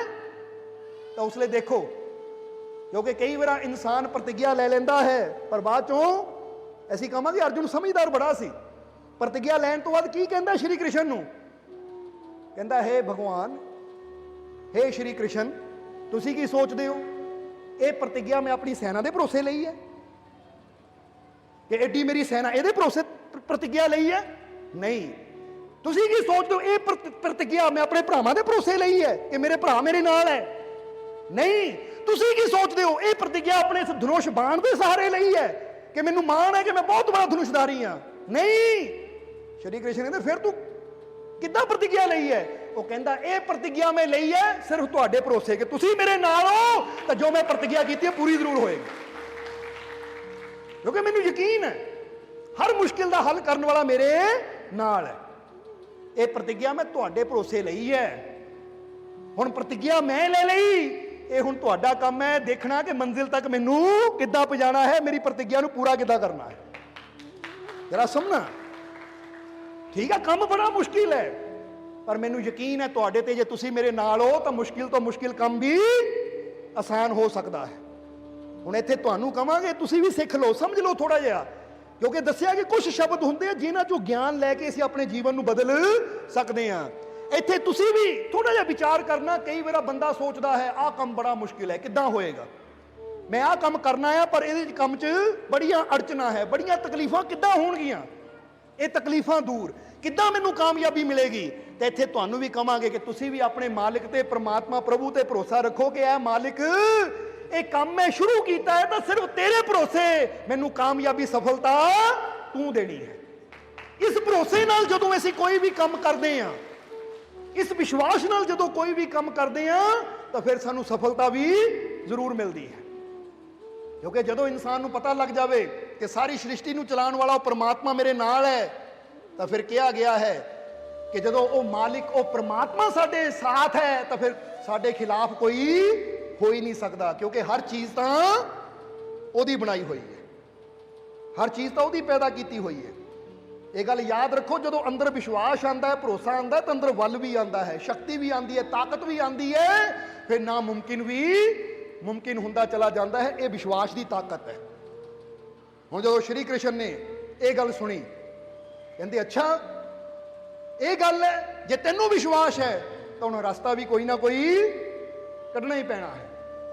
ਫਿਰ ਦੱਸਿਆ ਜਾਂਦਾ ਹੈ ਕਿ ਰਸਤਾ ਕੁਦਰਤ ਨੇ ਕਿੱਦਾਂ ਕੱਢਿਆ। ਜਦੋਂ ਅਗਲਾ ਦਿਨ ਹੋਇਆ, ਜੰਗ ਚੱਲ ਰਹੀ ਹੈ, ਯੁੱਧ ਚੱਲ ਰਿਹਾ ਹੈ, ਚਲਦਿਆਂ ਚਲਦਿਆਂ ਸ਼ਾਮ ਹੋ ਗਈ ਤਾਂ ਜੈਦਰਥ ਸਾਹਮਣੇ ਨਹੀਂ ਆ ਰਿਹਾ। ਜੈਦਰਥ ਸਾਹਮਣੇ ਨਹੀਂ ਆ ਰਿਹਾ ਕਿਉਂਕਿ ਲੁਕੋਇਆ ਹੋਇਆ ਉਸ ਨੂੰ। ਔਰ ਸਾਰੇ ਕੌਰਵ ਬੜੇ ਖੁਸ਼ ਹੈ ਕਿ ਹੁਣ ਥੋੜੀ ਦੇਰ 'ਚ ਸੂਰਜ ਡੁੱਬ ਜਾਣਾ ਹੈ। ਔਰ ਅਰਜੁਨ ਆਪਣੀ ਪ੍ਰਤਿਗਿਆ ਦੇ ਅਨੁਸਾਰ ਚਿਤਾ ਸਜਾਏਗਾ, ਉੱਤੇ ਆਪਣੇ ਆਪ ਨੂੰ ਸਾੜ ਕੇ ਸੁਆਹ ਕਰੇਗਾ। ਹੁਣ ਜਦੋਂ ਸ਼ਾਮ ਹੋਣ ਵਾਲੀ ਹੈ ਤਾਂ ਕੀ ਕੁਦਰਤ ਨੇ ਖੇਡ ਖੇਡੀ। ਕਹਾਣੀ ਹੈ ਕਿ ਅਚਾਨਕ ਬਾਦਲ ਛਾ ਗਏ। ਬਾਦਲ ਛਾ ਗਏ, ਚਾਰੋਂ ਤਰਫ ਕਾਲੇ ਬਾਦਲ ਆ ਗਏ ਔਰ ਦੇਖਦਿਆਂ ਦੇਖਦਿਆਂ ਪੂਰਾ ਆਕਾਸ਼ ਬੱਦਲਾਂ ਨਾਲ ਭਰ ਗਿਆ। ਤਾਂ ਨਾਲ ਹੀ ਸ਼੍ਰੀ ਕ੍ਰਿਸ਼ਨ ਨੇ ਕਹਿਤਾ ਲਓ ਵੀ ਸ਼ਾਮ ਹੋ ਗਈ, ਚੱਲ ਅਰਜੁਨ ਚਿਤਾ ਤਿਆਰ ਕਰ, ਕਿਉਂਕਿ ਸੂਰਜ ਡੁੱਬ ਗਿਆ। ਹੁਣ ਜਦੋਂ ਬਾਦਲ ਹੋ ਜਾਂਦੇ ਤਾਂ ਬੰਦੇ ਨੂੰ ਪਤਾ ਨਹੀਂ ਲੱਗਦਾ ਕਿ ਹੁਣ ਸ਼ਾਮ ਹੈ ਜਾਂ, ਕਿਉਂਕਿ ਸੂਰਜ ਨੇੜੇ ਹੀ ਸੀ ਡੁੱਬਣ ਦੇ ਜਦ ਨੂੰ ਬਾਦਲ ਆ ਗਏ। 2 ਮਿੰਟ ਬਾਅਦ ਸ਼੍ਰੀ ਕ੍ਰਿਸ਼ਨ ਨੇ ਕਹਿਤਾ ਲਓ ਵੀ ਸ਼ਾਮ ਹੋ ਗਈ, ਅਰਜੁਨ ਤੂੰ ਪ੍ਰਤਿਗਿਆ ਕਰਕੇ ਬਹੁਤ ਬੜੀ ਗਲਤੀ ਕੀਤੀ ਹੈ, ਚਿਤਾ ਤਿਆਰ ਕਰ। ਹੁਣ ਦੇਖ ਮੈਂ ਤਾਂ ਲੱਕੜਾਂ ਵੀ ਤਿਆਰ ਕੀਤੀਆਂ, ਪਹਿਲੇ ਲੱਕੜਾਂ ਤਿਆਰ ਕੀਤੀਆਂ ਹੈ। ਹੁਣ ਅਰਜੁਨ ਕਹਿੰਦੇ ਉਤਰਿਆ ਰਥ ਤੋਂ ਤਾਂ ਦੁਰਯੋਧਨ ਨੇ ਵੀ ਜੰਗ ਰੋਕੀ ਕਿ ਹੁਣ ਟਾਈਮ ਆ ਗਿਆ, ਉਹ ਸਮਾਂ ਆ ਗਿਆ ਕਿ ਅਸੀਂ ਅਰਜੁਨ ਨੂੰ ਸੜਦਾ ਹੋਇਆ ਦੇਖਾਂਗੇ। ਹੁਣ ਚਿਤਾ ਤਿਆਰ ਕੀਤੀ ਅਰਜੁਨ ਨੇ ਆਪਣੇ ਹੱਥੀ। ਜਦੋਂ ਚਿਤਾ ਤੇ ਬਹਿ ਕੇ ਅੱਗ ਲਾਉਣ ਲੱਗਾ ਤਾਂ ਜਦ ਨੂੰ ਸਾਰੇ ਕੌਰਵ ਵੀ ਆ ਗਏ ਤਾਂ ਜੈਦਰਥ ਵੀ ਪਿੱਛੋਂ ਹੱਸਦਾ ਹੋਇਆ ਅੱਗੇ ਨੂੰ ਆ ਗਿਆ, ਕਿਉਂਕਿ ਹੁਣ ਤਾਂ ਟਾਈਮ ਆ ਗਿਆ, ਹੁਣ ਤਾਂ ਜੰਗ ਖਤਮ ਹੋ ਗਈ, ਅਰਜੁਨ ਮਰਨ ਲੱਗਾ ਹੈ। ਹੁਣ ਤਾਂ ਮੈਨੂੰ ਡਰਨ ਦੀ ਲੋੜ ਨਹੀਂ, ਲੁਕਣ ਦੀ ਲੋੜ ਨਹੀਂ, ਹੁਣ ਮੈਂ ਵੀ ਖੜ ਕੇ ਇਹ ਨਜ਼ਾਰਾ ਦੇਖਾਂ। ਤਾਂ ਦੱਸਿਆ ਜਾਂਦਾ ਹੈ ਕਿ ਜਿੱਦਾਂ ਹੀ ਜੈਦਰਥ ਸਾਹਮਣੇ ਆਇਆ, ਅਰਜੁਨ ਚਿਤਾ ਤੇ ਬੈਠਾ ਹੈ। ਜਦੋਂ ਚਿਤਾ ਤੇ ਬੈਠਾ ਹੈ ਤਾਂ ਸ਼੍ਰੀ ਕ੍ਰਿਸ਼ਨ ਕਹਿੰਦੇ ਅਰਜੁਨ ਉਹ ਤੂੰ ਕੱਲਾ ਚਿਤਾ ਤੇ ਸੜੇਗਾ, ਆ ਤੇਰਾ ਧਨੁਸ਼ ਬਾਣ ਇਹਨੂੰ ਵੀ ਨਾਲ ਸਾੜ, ਇਹ ਤਾਂ ਬਾਅਦ ਚੋਂ ਇਹਨੂੰ ਦੇਖ ਦੇਖ ਕੇ ਤੇਰੇ ਭਾਈ ਰੋਣਗੇ ਕਿ ਹਾਏ ਅਰਜੁਨ ਦਾ ਧਨੁਸ਼ ਬਾਣ, ਇਹਨੂੰ ਵੀ ਨਾਲ ਲੈ ਕੇ ਸੜ। ਹੁਣ ਅਰਜੁਨ ਨੇ ਆਪਣੀ ਗੋਚ 'ਚ ਧਨੁਸ਼ ਬਾਣ ਵੀ ਰੱਖ ਲਿਆ। ਕਹਿੰਦੇ ਇਦਾਂ ਨਹੀਂ, ਇਹ ਅਰਜੁਨ ਇਦਾਂ ਨਹੀਂ, ਇੱਕ ਵੀਰ ਯੋਧਾ ਦੀ ਤਰ੍ਹਾਂ ਜਾਨ ਦੇਣੀ ਹੈ। ਇਹ ਧਨੁਸ਼ ਨੂੰ ਕਮਾਨ ਤੇ ਚੜਾ, ਧਨੁਸ਼ ਨੂੰ ਕਮਾਨ ਤੇ ਚੜਾ ਔਰ ਪੂਰਾ ਕਮਾਨ ਨੂੰ ਖਿੱਚ ਕੇ ਰੱਖ, ਫਿਰ ਅੱਗ ਲਾਵਾਂਗੇ ਤਾਂ ਕਿ ਤੇਰੀ ਜਦੋਂ ਜਾਨ ਜਾਵੇ ਤਾਂ ਬਹਾਦਰਾਂ ਦੀ ਤਰ੍ਹਾਂ ਜਾਵੇ ਕਿ ਇੱਕ ਧਨੁਸ਼ਧਾਰੀ ਸੀ ਔਰ ਮਰਨ ਲੱਗਿਆ ਉਹਦੇ ਕਮਾਨ ਤੇ ਧਨੁਸ਼ ਚੜਿਆ ਹੋਇਆ ਸੀ, ਯਾਨੀ ਉਹਦੇ ਧਨੁਸ਼ ਤੇ ਬਾਣ ਚੜਿਆ ਹੋਇਆ ਸੀ। ਹੁਣ ਅਰਜੁਨ ਨੂੰ ਸਮਝ ਨਹੀਂ ਆ ਰਹੀ ਕ੍ਰਿਸ਼ਨ ਕੀ ਕਰਵਾ ਰਹੇ ਹੈ, ਪਰ ਅਰਜੁਨ ਨੇ ਉਦਾਂ ਹੀ ਕੀਤਾ ਜਿੱਦਾਂ ਉਹਨਾਂ ਨੇ ਕਿਹਾ। ਕਹਿੰਦਾ ਲਓ ਜੀ ਹੁਣ ਹੋ ਗਈ ਤਿਆਰੀ, ਅੱਗ ਲਾਓ। ਤਾਂ ਉਸ ਵੇਲੇ ਸ਼੍ਰੀ ਕ੍ਰਿਸ਼ਨ ਕਹਿੰਦੇ ਲੈ ਅਰਜੁਨ ਮੈਂ ਅੱਗ ਲਾਉਣ ਲੱਗਾ, ਤਿਆਰ ਹੋ ਜਾ। ਇੰਨੀ ਗੱਲ ਕਹਿਣ ਦੀ ਢੇਰ ਸੀ, ਸਾਹਮਣੇ ਕੌਰਵ ਖੜੇ ਹੱਸ ਰਹੇ ਹੈ, ਜੈਦਰਥ ਵੀ ਖੜਾ ਹੱਸ ਰਿਹਾ ਹੈ। ਤਾਂ ਜਦ ਨੂੰ ਸ਼੍ਰੀ ਕ੍ਰਿਸ਼ਨ ਨੇ ਇਸ਼ਾਰਾ ਕੀਤਾ, ਹਵਾ ਚਲੀ, ਬੱਦਲ ਉੱਡ ਕੇ ਦੇਖਿਆ ਸੂਰਜ ਹਾਲੇ ਵੀ ਥੋੜਾ ਜਿਹਾ ਹੈ। ਕਹਿੰਦੇ ਮਾਰ, ਤੀਰ ਤੇਰੇ ਹੱਥ 'ਚ ਹੈ, ਹੁਣ ਸਮਾਂ ਨਾ ਗਵਾ, ਮਾਰ। ਅਰਜੁਨ ਨੇ ਨਿਸ਼ਾਨਾ ਮਾਰਿਆ, ਜੈਦਰਥ ਉੱਥੇ ਹੀ ਖਤਮ। ਇਹ ਕੁਦਰਤ ਹੈ, ਕਿਉਂਕਿ ਕਈ ਵਾਰ ਦੇਖਿਆ ਸੂਰਜ ਨੂੰ ਢੱਕ ਲੈਂਦੇ ਬੱਦਲ, ਫਿਰ ਹਵਾ ਆਉਂਦੀ ਹੈ ਬੱਦਲਾਂ ਨੂੰ ਉਡਾ ਕੇ ਲੈ ਜਾਂਦੀ। ਪਤਾ ਹਾਲੇ ਤਾਂ ਸੂਰਜ ਥੋੜਾ ਜਿਹਾ ਰਹਿੰਦਾ ਡੁੱਬਣ ਨੂੰ, ਹਾਲੇ ਸ਼ਾਮ ਤਾਂ ਹੋਈ ਨਹੀਂ, ਬਸ ਇਹ ਉਹੀ ਖੇਲ ਸੀ। ਹੁਣ ਇਹਨੂੰ ਕਵਾਂਗੇ ਕੁਦਰਤ। ਕੁਦਰਤ ਯਾਨੀ ਪਰਮਾਤਮਾ, ਉਹ ਪ੍ਰਭੂ। ਤਾਂ ਹੀ ਤਾਂ ਕਿਹਾ ਜਾਂਦਾ ਦਿਲ ਜਿਸ ਸੇ ਜਿੰਦਾ ਹੈ वो तमन्ना तुम ही तो हो, हम जिसमें बस रहे हैं वो दुनिया तुम ही तो हो। ਜੇ ਬੰਦਾ ਪੁੱਛੇ ਰੱਬ ਕਿੱਥੇ ਹੈ ਤਾਂ ਜਿੱਥੇ ਅਸੀਂ ਰਹਿ ਰਹੇ ਹਾਂ ਪਰਮਾਤਮਾ ਹੀ ਤਾਂ ਹੈ। ਭਰੋਸਾ ਕਰ ਆਪਣੇ ਰੱਬ ਤੇ, ਭਰੋਸਾ ਕਰ ਆਪਣੇ ਮਾਲਿਕ ਤੇ, ਹਰ ਮੁਸ਼ਕਿਲ ਚੋਂ ਨਿਕਲਣ ਦਾ ਰਸਤਾ ਉਹ ਤੈਨੂੰ ਦੇਗਾ। ਜਰਾ ਸਮਝਣਾ। ਹੁਣ ਅਰਜੁਨ ਨੂੰ ਸਮਝ ਆਈ ਕਿ ਜੇ ਮੇਰੇ ਹੱਥ 'ਚ ਧਨੁਸ਼ ਬਾਣ ਨਾ ਹੁੰਦਾ, ਮੈਂ ਤਿਆਰ ਕਰਕੇ ਨਾ ਬੈਠਾ ਹੁੰਦਾ, ਧਨੁਸ਼ ਲੈਣ ਨੂੰ ਚੱਕਣ ਨੂੰ ਜਾਂਦਾ ਤਾਂ ਜੈਦਰਥ ਦੌੜ ਕੇ ਆਪਣੀ ਜਾਨ ਬਚਾ ਸਕਦਾ ਸੀ। ਪਰ ਉਹਨਾਂ ਨੇ ਪਹਿਲੀ ਤਿਆਰੀ ਕਰਤੀ ਕਿ ਧਨੁਸ਼ ਲੈ ਕੇ ਮਰ, ਕਿਉਂਕਿ ਪਤਾ ਹੁਣ ਭਰੋਸਾ ਕੀਤਾ ਹੈ ਕੁਦਰਤ ਤੇ, ਰੱਬ ਤੇ, ਤਾਂ ਪਰਮਾਤਮਾ ਨੇ ਉਹਦਾ ਰਿਜ਼ਲਟ ਤਾਂ ਦੇਣਾ ਹੀ ਹੈ। ਇਸ ਤਰ੍ਹਾਂ ਕਹਿੰਦੇ ਜੈਦਰਥ ਦਾ ਵੱਧ ਹੋਇਆ ਔਰ ਅਰਜੁਨ ਦੀ ਜਿੱਤ ਹੋਈ, ਕਿਉਂਕਿ ਅਰਜੁਨ ਨੇ ਭਰੋਸਾ ਰੱਖਿਆ ਆਪਣੇ ਪਰਮਾਤਮਾ ਤੇ। ਤੁਹਾਡੇ ਜੀਵਨ 'ਚ ਕਿੰਨੀਆਂ ਬੜੀਆਂ ਮੁਸ਼ਕਿਲਾਂ ਹੈ, ਜਰਾ ਸੋਚੋ। ਅਗਰ ਅਸੀਂ ਇੱਕ ਪਾਸੇ ਪਰਮਾਤਮਾ ਦੀ ਰਹਿਮਤ ਨੂੰ ਰੱਖੀਏ, ਦੂਜੇ ਪਾਸੇ ਆਪਣੇ ਦੁੱਖ ਨੂੰ ਰੱਖੀਏ, ਤਾਂ ਫਿਰ ਪਤਾ ਲੱਗੇਗਾ ਲੈ ਮੈਂ ਤਾਂ ਐਵੇਂ ਹੀ ਡਰੀ ਜਾਂਦਾ ਹਾਂ, ਉਹ ਮੇਰਾ ਮਾਲਿਕ ਐਡਾ ਵੱਡਾ, ਉਹਦੇ ਸਾਹਮਣੇ ਦੁੱਖ ਤਾਂ ਬੜੀ ਛੋਟੀ ਜਿਹੀ ਚੀਜ਼ ਹੈ। ਜਰਾ ਸੋਚੋ। ਪਰ ਹੁੰਦਾ ਕੀ ਹੈ, ਅਸੀਂ ਡਰ ਕਿਉਂ ਜਾਂਦੇ ਆ? ਕਿਉਂਕਿ ਅਸੀਂ ਦੁੱਖਾਂ ਨੂੰ ਬਹੁਤ ਬੜਾ ਸਮਝ ਲੈਂਦੇ ਆ ਕਿ ਮੇਰਾ ਦੁੱਖ ਐਡਾ ਵੱਡਾ, ਇਹਨਾਂ ਮੇਰੀ ਜਾਨ ਲੈ ਲੈਣੀ ਹੈ। ਹੁਣ ਅਸੀਂ ਕਹਿੰਦੇ ਦੁੱਖ ਬਹੁਤ ਬੜਾ, ਇਹਨਾਂ ਮੇਰੀ ਜਾਨ ਲੈ ਲੈਣੀ ਹੈ, ਤਾਂ ਰੱਬ ਦੀਆਂ ਰਹਿਮਤਾਂ ਨੂੰ ਅਸੀਂ ਛੋਟਾ ਜਿਹਾ ਸਮਝ ਲੈਂਦੇ ਆ। ਨਹੀਂ, ਜੇ ਬੜਾ ਬਣਾਉਣਾ ਤਾਂ ਉਹਦੀ ਰਹਿਮਤ ਨੂੰ ਬੜਾ ਬਣਾਓ, ਕਿਉਂਕਿ ਗੁਰੂਆਂ ਨੇ ਵੀ ਬਚਨ ਕੀਤਾ ਹੈ ਕਿ ਵੱਡੇ ਮੇਰੇ ਸਾਹਿਬਾ ਗਹਿਰ ਗੰਭੀਰਾ, ਗੁਣੀ ਗਹੀਰਾ, ਕੋਈ ਨਾ ਜਾਣੇ ਤੇਰਾ ਕੀਤਾ ਕੇ ਬੜਚੀਰਾ। ਉਹ ਕਹਿੰਦੇ ਕੋਈ ਜਾਣ ਹੀ ਨਹੀਂ ਸਕਦਾ ਉਹ ਪ੍ਰਮਾਤਮਾ, ਉਹ ਪ੍ਰਭੂ, ਉਹ ਨਿਰੰਕਾਰ ਕਿੱਡਾ ਬੜਾ ਹੈ। ਹੁਣ ਜ਼ਰਾ ਸੋਚੋ, ਇੱਕ ਪਾਸੇ ਬੰਦਾ ਆਪਣੇ ਦੁੱਖ ਰੱਖੇ ਕਿ ਮੇਰਾ ਜੀਵਨ, ਇਹ ਤਕਲੀਫਾਂ, ਇਹ ਦੁੱਖ। ਹੁਣ ਅਗਰ ਦੇਖਿਆ ਜਾਵੇ, ਬੰਦੇ ਦੀ ਗੱਲ ਛੱਡੋ, ਇਹ ਪੂਰੀ ਧਰਤੀ ਲੈ ਲਓ, ਤਾਂ ਇਹ ਪੂਰੀ ਧਰਤੀ ਪ੍ਰਮਾਤਮਾ ਸਾਹਮਣੇ ਬੜੀ ਛੋਟੀ ਜਿਹੀ ਹੈ। ਕਿਉਂਕਿ ਜੇ ਤੁਸੀਂ ਦੇਖੋ ਨਾ, ਇਹ ਧਰਤੀ ਨੂੰ ਰੱਖੋ ਤੇ ਸੂਰਜ ਨੂੰ ਰੱਖੋ, ਤਾਂ ਸੂਰਜ ਸਾਹਮਣੇ ਧਰਤੀ ਇੰਨੀ ਛੋਟੀ ਹੈ ਕਿ ਵਿਗਿਆਨ ਕਹਿੰਦਾ ਹੈ ਕਿ 109 ਗੁਣਾ ਧਰਤੀ ਤੋਂ ਬੜਾ ਸੂਰਜ ਹੈ। ਔਰ ਕਿੰਨੇ ਲੱਖ ਪ੍ਰਿਥਵੀਆਂ ਅਗਰ ਇਕੱਠੀਆਂ ਹੋ ਜਾਣ ਤਾਂ ਫਿਰ ਜਾ ਕੇ ਇੱਕ ਸੂਰਜ ਦਾ ਮੁਕਾਬਲਾ ਕਰ ਸਕਦੀਆਂ, ਯਾਨੀ ਸੂਰਜ ਦੇ ਬਰਾਬਰ ਹੋ ਸਕਦੀਆਂ। ਹੁਣ ਐਡੀ ਵੱਡੀ ਧਰਤੀ ਤੇ ਬੰਦਾ ਆਪਣੇ ਆਪ ਨੂੰ ਦੇਖੇ ਕਿ ਐਡੀ ਵੱਡੀ ਧਰਤੀ ਤੇ ਮੈਂ ਨਿੱਕਾ ਜਿਹਾ ਆ, ਤਾਂ ਉਹ ਪ੍ਰਮਾਤਮਾ ਜਿਹੜਾ ਪੂਰੇ ਬ੍ਰਹਿਮੰਡ ਨੂੰ ਸੰਭਾਲ ਰਿਹਾ ਹੈ, ਉਹ ਮੈਂ ਨਿੱਕਾ ਜਿਹਾ ਫਿਕਰ ਕਰ ਰਿਹਾ ਕਿ ਮੇਰਾ ਦੁੱਖ ਬਹੁਤ ਬੜਾ, ਉਹਦੇ ਸਾਹਮਣੇ ਤਾਂ ਮੇਰਾ ਦੁੱਖ ਕੀ, ਇਹ ਪੂਰੇ ਸੰਸਾਰ ਦਾ ਦੁੱਖ ਵੀ ਬਹੁਤ ਛੋਟਾ ਹੈ। ਇਹਨੇ ਯਕੀਨ ਕਰਨਾ ਸਿੱਖਾਂ, ਭਰੋਸਾ ਕਰਨਾ ਸਿੱਖਾਂ ਮੈਂ ਆਪਣੇ ਰੱਬ ਤੇ, ਆਪਣੇ ਮਾਲਿਕ ਤੇ, ਕਿ ਮੇਰਾ ਮਾਲਿਕ ਮੇਰੇ ਨਾਲ ਹੈ, ਮੈਨੂੰ ਡਰਨ ਦੀ ਜ਼ਰੂਰਤ ਨਹੀਂ ਹੈ, ਚਿੰਤਾ ਕਰਨ ਦੀ ਜ਼ਰੂਰਤ ਨਹੀਂ ਹੈ। ਇਸ ਲਈ ਜ਼ਰਾ ਸਮਝਣਾ, ਇਸ ਲਈ ਆ ਜਿਹੜਾ ਵਾਇਰਸ ਆਇਆ ਨਾ, ਇਹਨਾਂ ਸਾਬਿਤ ਕਰਤਾ ਕਿ ਪ੍ਰਮਾਤਮਾ ਕਿੱਥੇ ਹੈ। ਉਹ ਕਹਿੰਦੇ ਪ੍ਰਮਾਤਮਾ ਨੂੰ ਲੱਭਣਾ ਤਾਂ ਮੰਦਰਾਂ ਮਸਜਿਦਾਂ ਚੋਂ ਨਹੀਂ, ਉਹ ਪ੍ਰਮਾਤਮਾ ਤੇਰੇ ਅੰਦਰ ਹੈ। ਤੇਰੇ ਵਿਸ਼ਵਾਸ 'ਚ ਯਕੀਨ ਰੱਖ, ਉਹ ਮਾਲਿਕ ਤੇਰੇ ਨਾਲ ਹੈ। ਭਰੋਸਾ ਰੱਖੇਗਾ ਤਾਂ ਫਿਰ ਤੇਰੇ ਸਾਰੇ ਦੁੱਖ, ਪਰੇਸ਼ਾਨੀਆਂ, ਤਕਲੀਫਾਂ ਦੂਰ ਜ਼ਰੂਰ ਹੋਣਗੀਆਂ। ਇਹ ਅੰਦਰ ਵਿਸ਼ਵਾਸ ਰੱਖੋ। ਸੋ ਅਗਰ ਜੀਵਨ 'ਚ ਮੁਸ਼ਕਿਲ ਆਵੇ, ਪਰੇਸ਼ਾਨੀ ਆਵੇ, ਤਾਂ ਹੁਣ ਸਮਾਂ ਕਾਫੀ ਹੋ ਗਿਆ ਹੈ, ਇਸ ਲਈ ਸਤਸੰਗ ਨੂੰ ਆਖਰਲੇ ਵਚਨਾਂ ਦੀ ਤਰਫ ਲੈ ਕੇ ਚਲਾਂਗੇ ਕਿ ਅਗਰ ਜੀਵਨ 'ਚ ਮੁਸ਼ਕਿਲ ਆਵੇ, ਪਰੇਸ਼ਾਨੀ ਆਵੇ, ਤਾਂ ਡਰਨਾ ਨਹੀਂ ਹੈ, ਬਲਕਿ ਮੁਸ਼ਕਿਲਾਂ 'ਚ ਹੀ ਗੁਜ਼ਰ ਕੇ ਹੀ ਅਸੀਂ ਅੱਗੇ ਵਧਦੇ ਹਾਂ। ਇਹ ਗੱਲ ਯਾਦ ਰੱਖਣਾ। ਕਦੀ ਬਚਪਨ 'ਚ ਤੁਸੀਂ ਵੀਡੀਓ ਗੇਮ ਖੇਲੀ ਕਿ ਨਹੀਂ?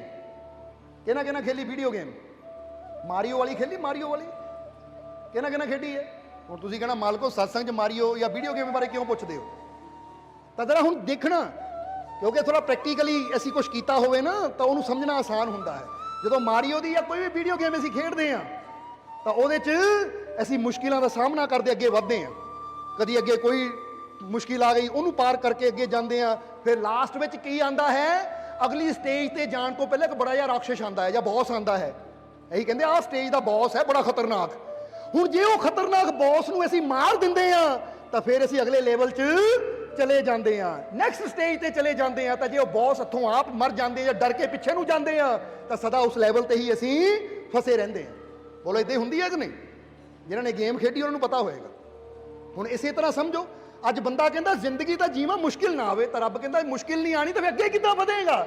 ਉਹ ਆਪਣੇ ਜੀਵਨ ਨੂੰ ਅਗਲੀ ਸਟੇਜ ਤੇ ਲੈ ਕੇ ਜਾਣ ਵਾਸਤੇ ਤੈਨੂੰ ਦੁੱਖਾਂ ਮੁਸੀਬਤਾਂ ਦਾ ਸਾਹਮਣਾ ਕਰਨਾ ਹੀ ਪੈਣਾ ਹੈ। ਇਸ ਲਈ ਆਪਣੇ ਆਪ ਨੂੰ ਮਜ਼ਬੂਤ ਬਣਾ, ਸਟਰੋਂਗ ਬਣਾ, ਹਿੰਮਤ ਰੱਖ, ਹੌਸਲਾ ਰੱਖ। ਅਗਰ ਮੁਸ਼ਕਿਲਾਂ ਤੇਰੇ ਸਾਹਮਣੇ ਆਉਂਦੀਆਂ ਤਾਂ ਡਰ ਨਾ, ਉਹਨਾਂ ਦਾ ਮੁਕਾਬਲਾ ਕਰ, ਕਿਉਂਕਿ ਮੈਂ ਤੇਰੇ ਨਾਲ। ਉਹਨਾਂ ਮੁਸ਼ਕਿਲਾਂ 'ਚ ਗੁਜ਼ਰ ਕੇ ਹੀ ਤੂੰ ਜ਼ਿੰਦਗੀ ਦੀ ਅਗਲੀ ਸਟੇਜ ਦੀ ਤਰਫ ਵਧੇਗਾ। ਇਹ ਕਾਮਯਾਬ ਹੋਣਾ ਹੈ ਤਾਂ ਫਿਰ ਇਹ ਦੁੱਖਾਂ ਤਕਲੀਫਾਂ ਰੂਪੀ ਰਾਖਸ਼ਾਂ ਦਾ ਸਾਹਮਣਾ ਕਰਨਾ ਹੀ ਪੈਣਾ ਹੈ ਸਾਨੂੰ। ਬੋਲੋ ਸਮਝਦੇ ਹੋ ਕਿ ਨਹੀਂ? ਇਸ ਲਈ ਕਈ ਵਾਰ ਇਸ਼ਾਰਾ ਕੀਤਾ ਹੈ ਕਿ ਜਦੋਂ ਇਨਸਾਨ ਹਸਪੀਟਲ 'ਚ ਹੁੰਦਾ ਨਾ, ਕਿਤੇ ਮਸ਼ੀਨ ਲੱਗੀ ਹੁੰਦੀ ਹੈ, ਤਾਂ ਤੁਸੀਂ ਮੋਨੀਟਰ ਦੇਖਦੇ ਹੋ, ਇੱਕ ਉੱਤੇ ਲਾਈਨਾਂ ਆਉਂਦੀਆਂ ਇਦਾਂ ਦਾ ਪਤਾ ਲੱਗਦਾ ਹੈ। ਇਹ ਟੇਢੀਆਂ ਮੇਢੀਆਂ ਲਾਈਨਾਂ, ਇਹ ਬੰਦੇ ਦੀ ਧੜਕਣ ਹੈ, ਬੰਦੇ ਦੀ ਸਵਾਸਾਂ ਦੀ ਹੈ, ਕਿ ਇੰਨੀ ਫ੍ਰੀਕੁਐਂਸੀ ਵਿੱਚ ਇਹ ਦਿਲ ਧੜਕ ਰਿਹਾ ਹੈ। ਤਾਂ ਹੁਣ ਮਰਨ ਦਾ ਕਿੱਦਾਂ ਪਤਾ ਲੱਗਦਾ? ਜਦੋਂ ਲਾਈਨ ਬਿਲਕੁਲ ਟੀ ਸਿੱਧੀ ਹੋ ਗਈ, ਤਾਂ ਕਹਿੰਦੇ ਲੈ ਵੀ ਬੰਦਾ ਮਰ ਗਿਆ। ਹੁਣ ਬੰਦਾ ਕੀ ਚਾਹੁੰਦਾ ਹੈ? ਕਿ ਮੇਰੀ ਲਾਈਨ ਸਿੱਧੀ ਹੋਵੇ, ਮੇਰੇ ਰਸਤੇ 'ਚ ਕੋਈ ਮੁਸ਼ਕਿਲਾਂ ਨਾ ਆਉਣ। ਤਾਂ ਫਿਰ ਸਮਝ ਲਓ, ਜੇ ਅਸੀਂ ਕਹਿੰਦੇ ਰੱਬਾ ਇਦਾਂ ਦੀ ਜ਼ਿੰਦਗੀ ਦੇ ਦੇ ਕਿ ਸਿੱਧੀ ਹੋਵੇ, ਕੋਈ ਮੁਸ਼ਕਿਲ ਨਾ ਆਵੇ, ਤਾਂ ਫਿਰ ਅਸੀਂ ਰੱਬ ਨੇ ਕਹਿਣਾ ਠੀਕ ਹੈ ਤਥਾਸਤੂ, ਅਗਲੇ ਪਾਲੇ ਮਰੇ ਪਏ ਹੋਣਾ ਹੈ। ਕਿਉਂਕਿ ਮੁਰਦੇ ਦੀ ਲਾਈਨ ਹੀ ਸਿੱਧੀ ਹੁੰਦੀ ਹੈ। ਜਦ ਤੱਕ ਸਾਡੇ ਸਵਾਸ ਚੱਲ ਰਹੇ ਹੈ, ਜ਼ਿੰਦਗੀ ਹੈ ਏਦਾਂ ਹੀ ਚੱਲਣੀ ਹੈ। ਉਤਾਰ ਚੜਾਵ, ਦੁੱਖ ਸੁੱਖ, ਖੁਸ਼ੀ ਗਮੀ, ਦਿਨ ਰਾਤ, ਧੁੱਪ ਛਾਂ, ਸਰਦੀ ਗਰਮੀ ਜੀਵਨ 'ਚ ਆਣੀ ਹੈ।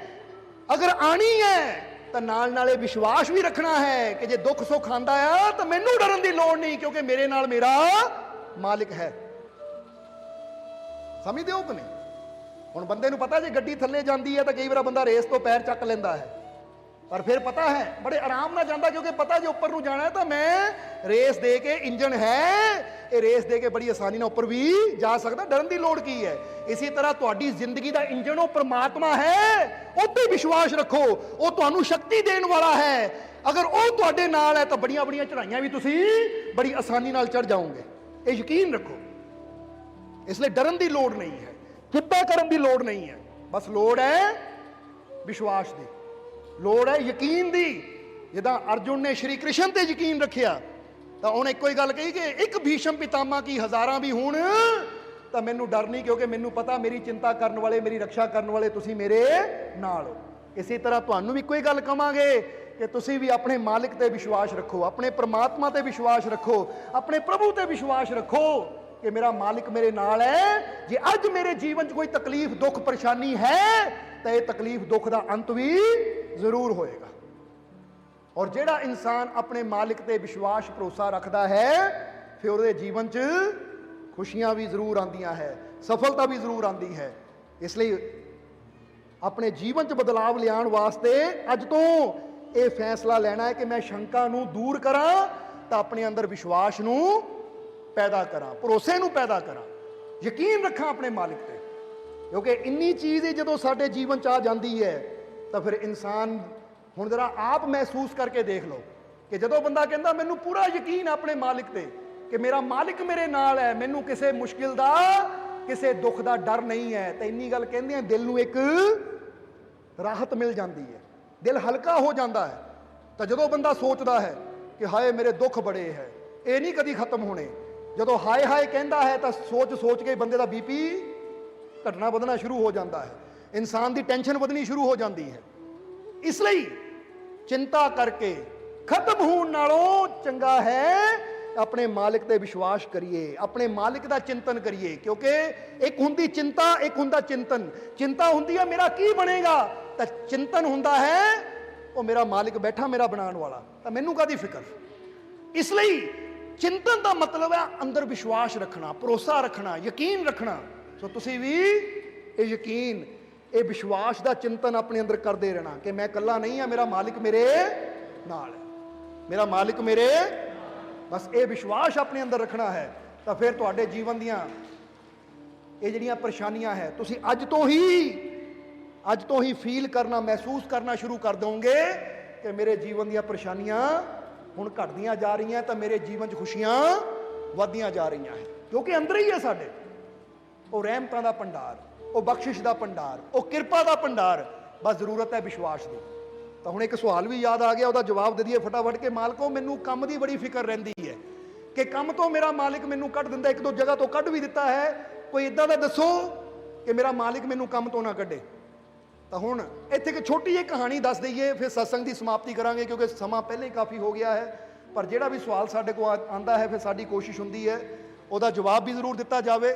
ਇਹ ਕੰਮ ਨੂੰ ਲੈ ਕੇ ਸਵਾਲ ਹੈ, ਤਾਂ ਇੱਕ ਛੋਟੀ ਜਿਹੀ ਕਹਾਣੀ ਦੱਸਾਂਗੇ ਜਿੱਥੋਂ ਸਾਨੂੰ ਉਮੀਦ ਹੈ ਕਿ ਬਲਵੀਰ ਰਾਮ ਨੂੰ ਉਹਦੇ ਸਵਾਲ ਦਾ ਜਵਾਬ ਮਿਲ ਜਾਏਗਾ। ਕਿ ਇੱਕ ਵਾਰ ਇੱਕ ਨੌਜਵਾਨ 24-25 ਸਾਲ ਦੀ ਉਹਦੀ ਉਮਰ ਇੱਕ ਐਸਟੀਡੀ ਬੂਥ ਤੇ ਪਹੁੰਚਿਆ, ਔਰ ਉਸ ਐਸਟੀਡੀ ਤੇ ਜਦੋਂ ਪਹੁੰਚਿਆ, ਫਿਲਹਾਲ ਤਾਂ ਮੋਬਾਈਲ ਵੀ ਸੀ ਪਰ ਉਹਨਾਂ ਮੋਬਾਈਲ ਤੋਂ ਕਾਲ ਨਹੀਂ ਕੀਤੀ, ਐਸਟੀਡੀ ਤੋਂ ਜਾ ਕੇ ਕਾਲ ਕੀਤੀ।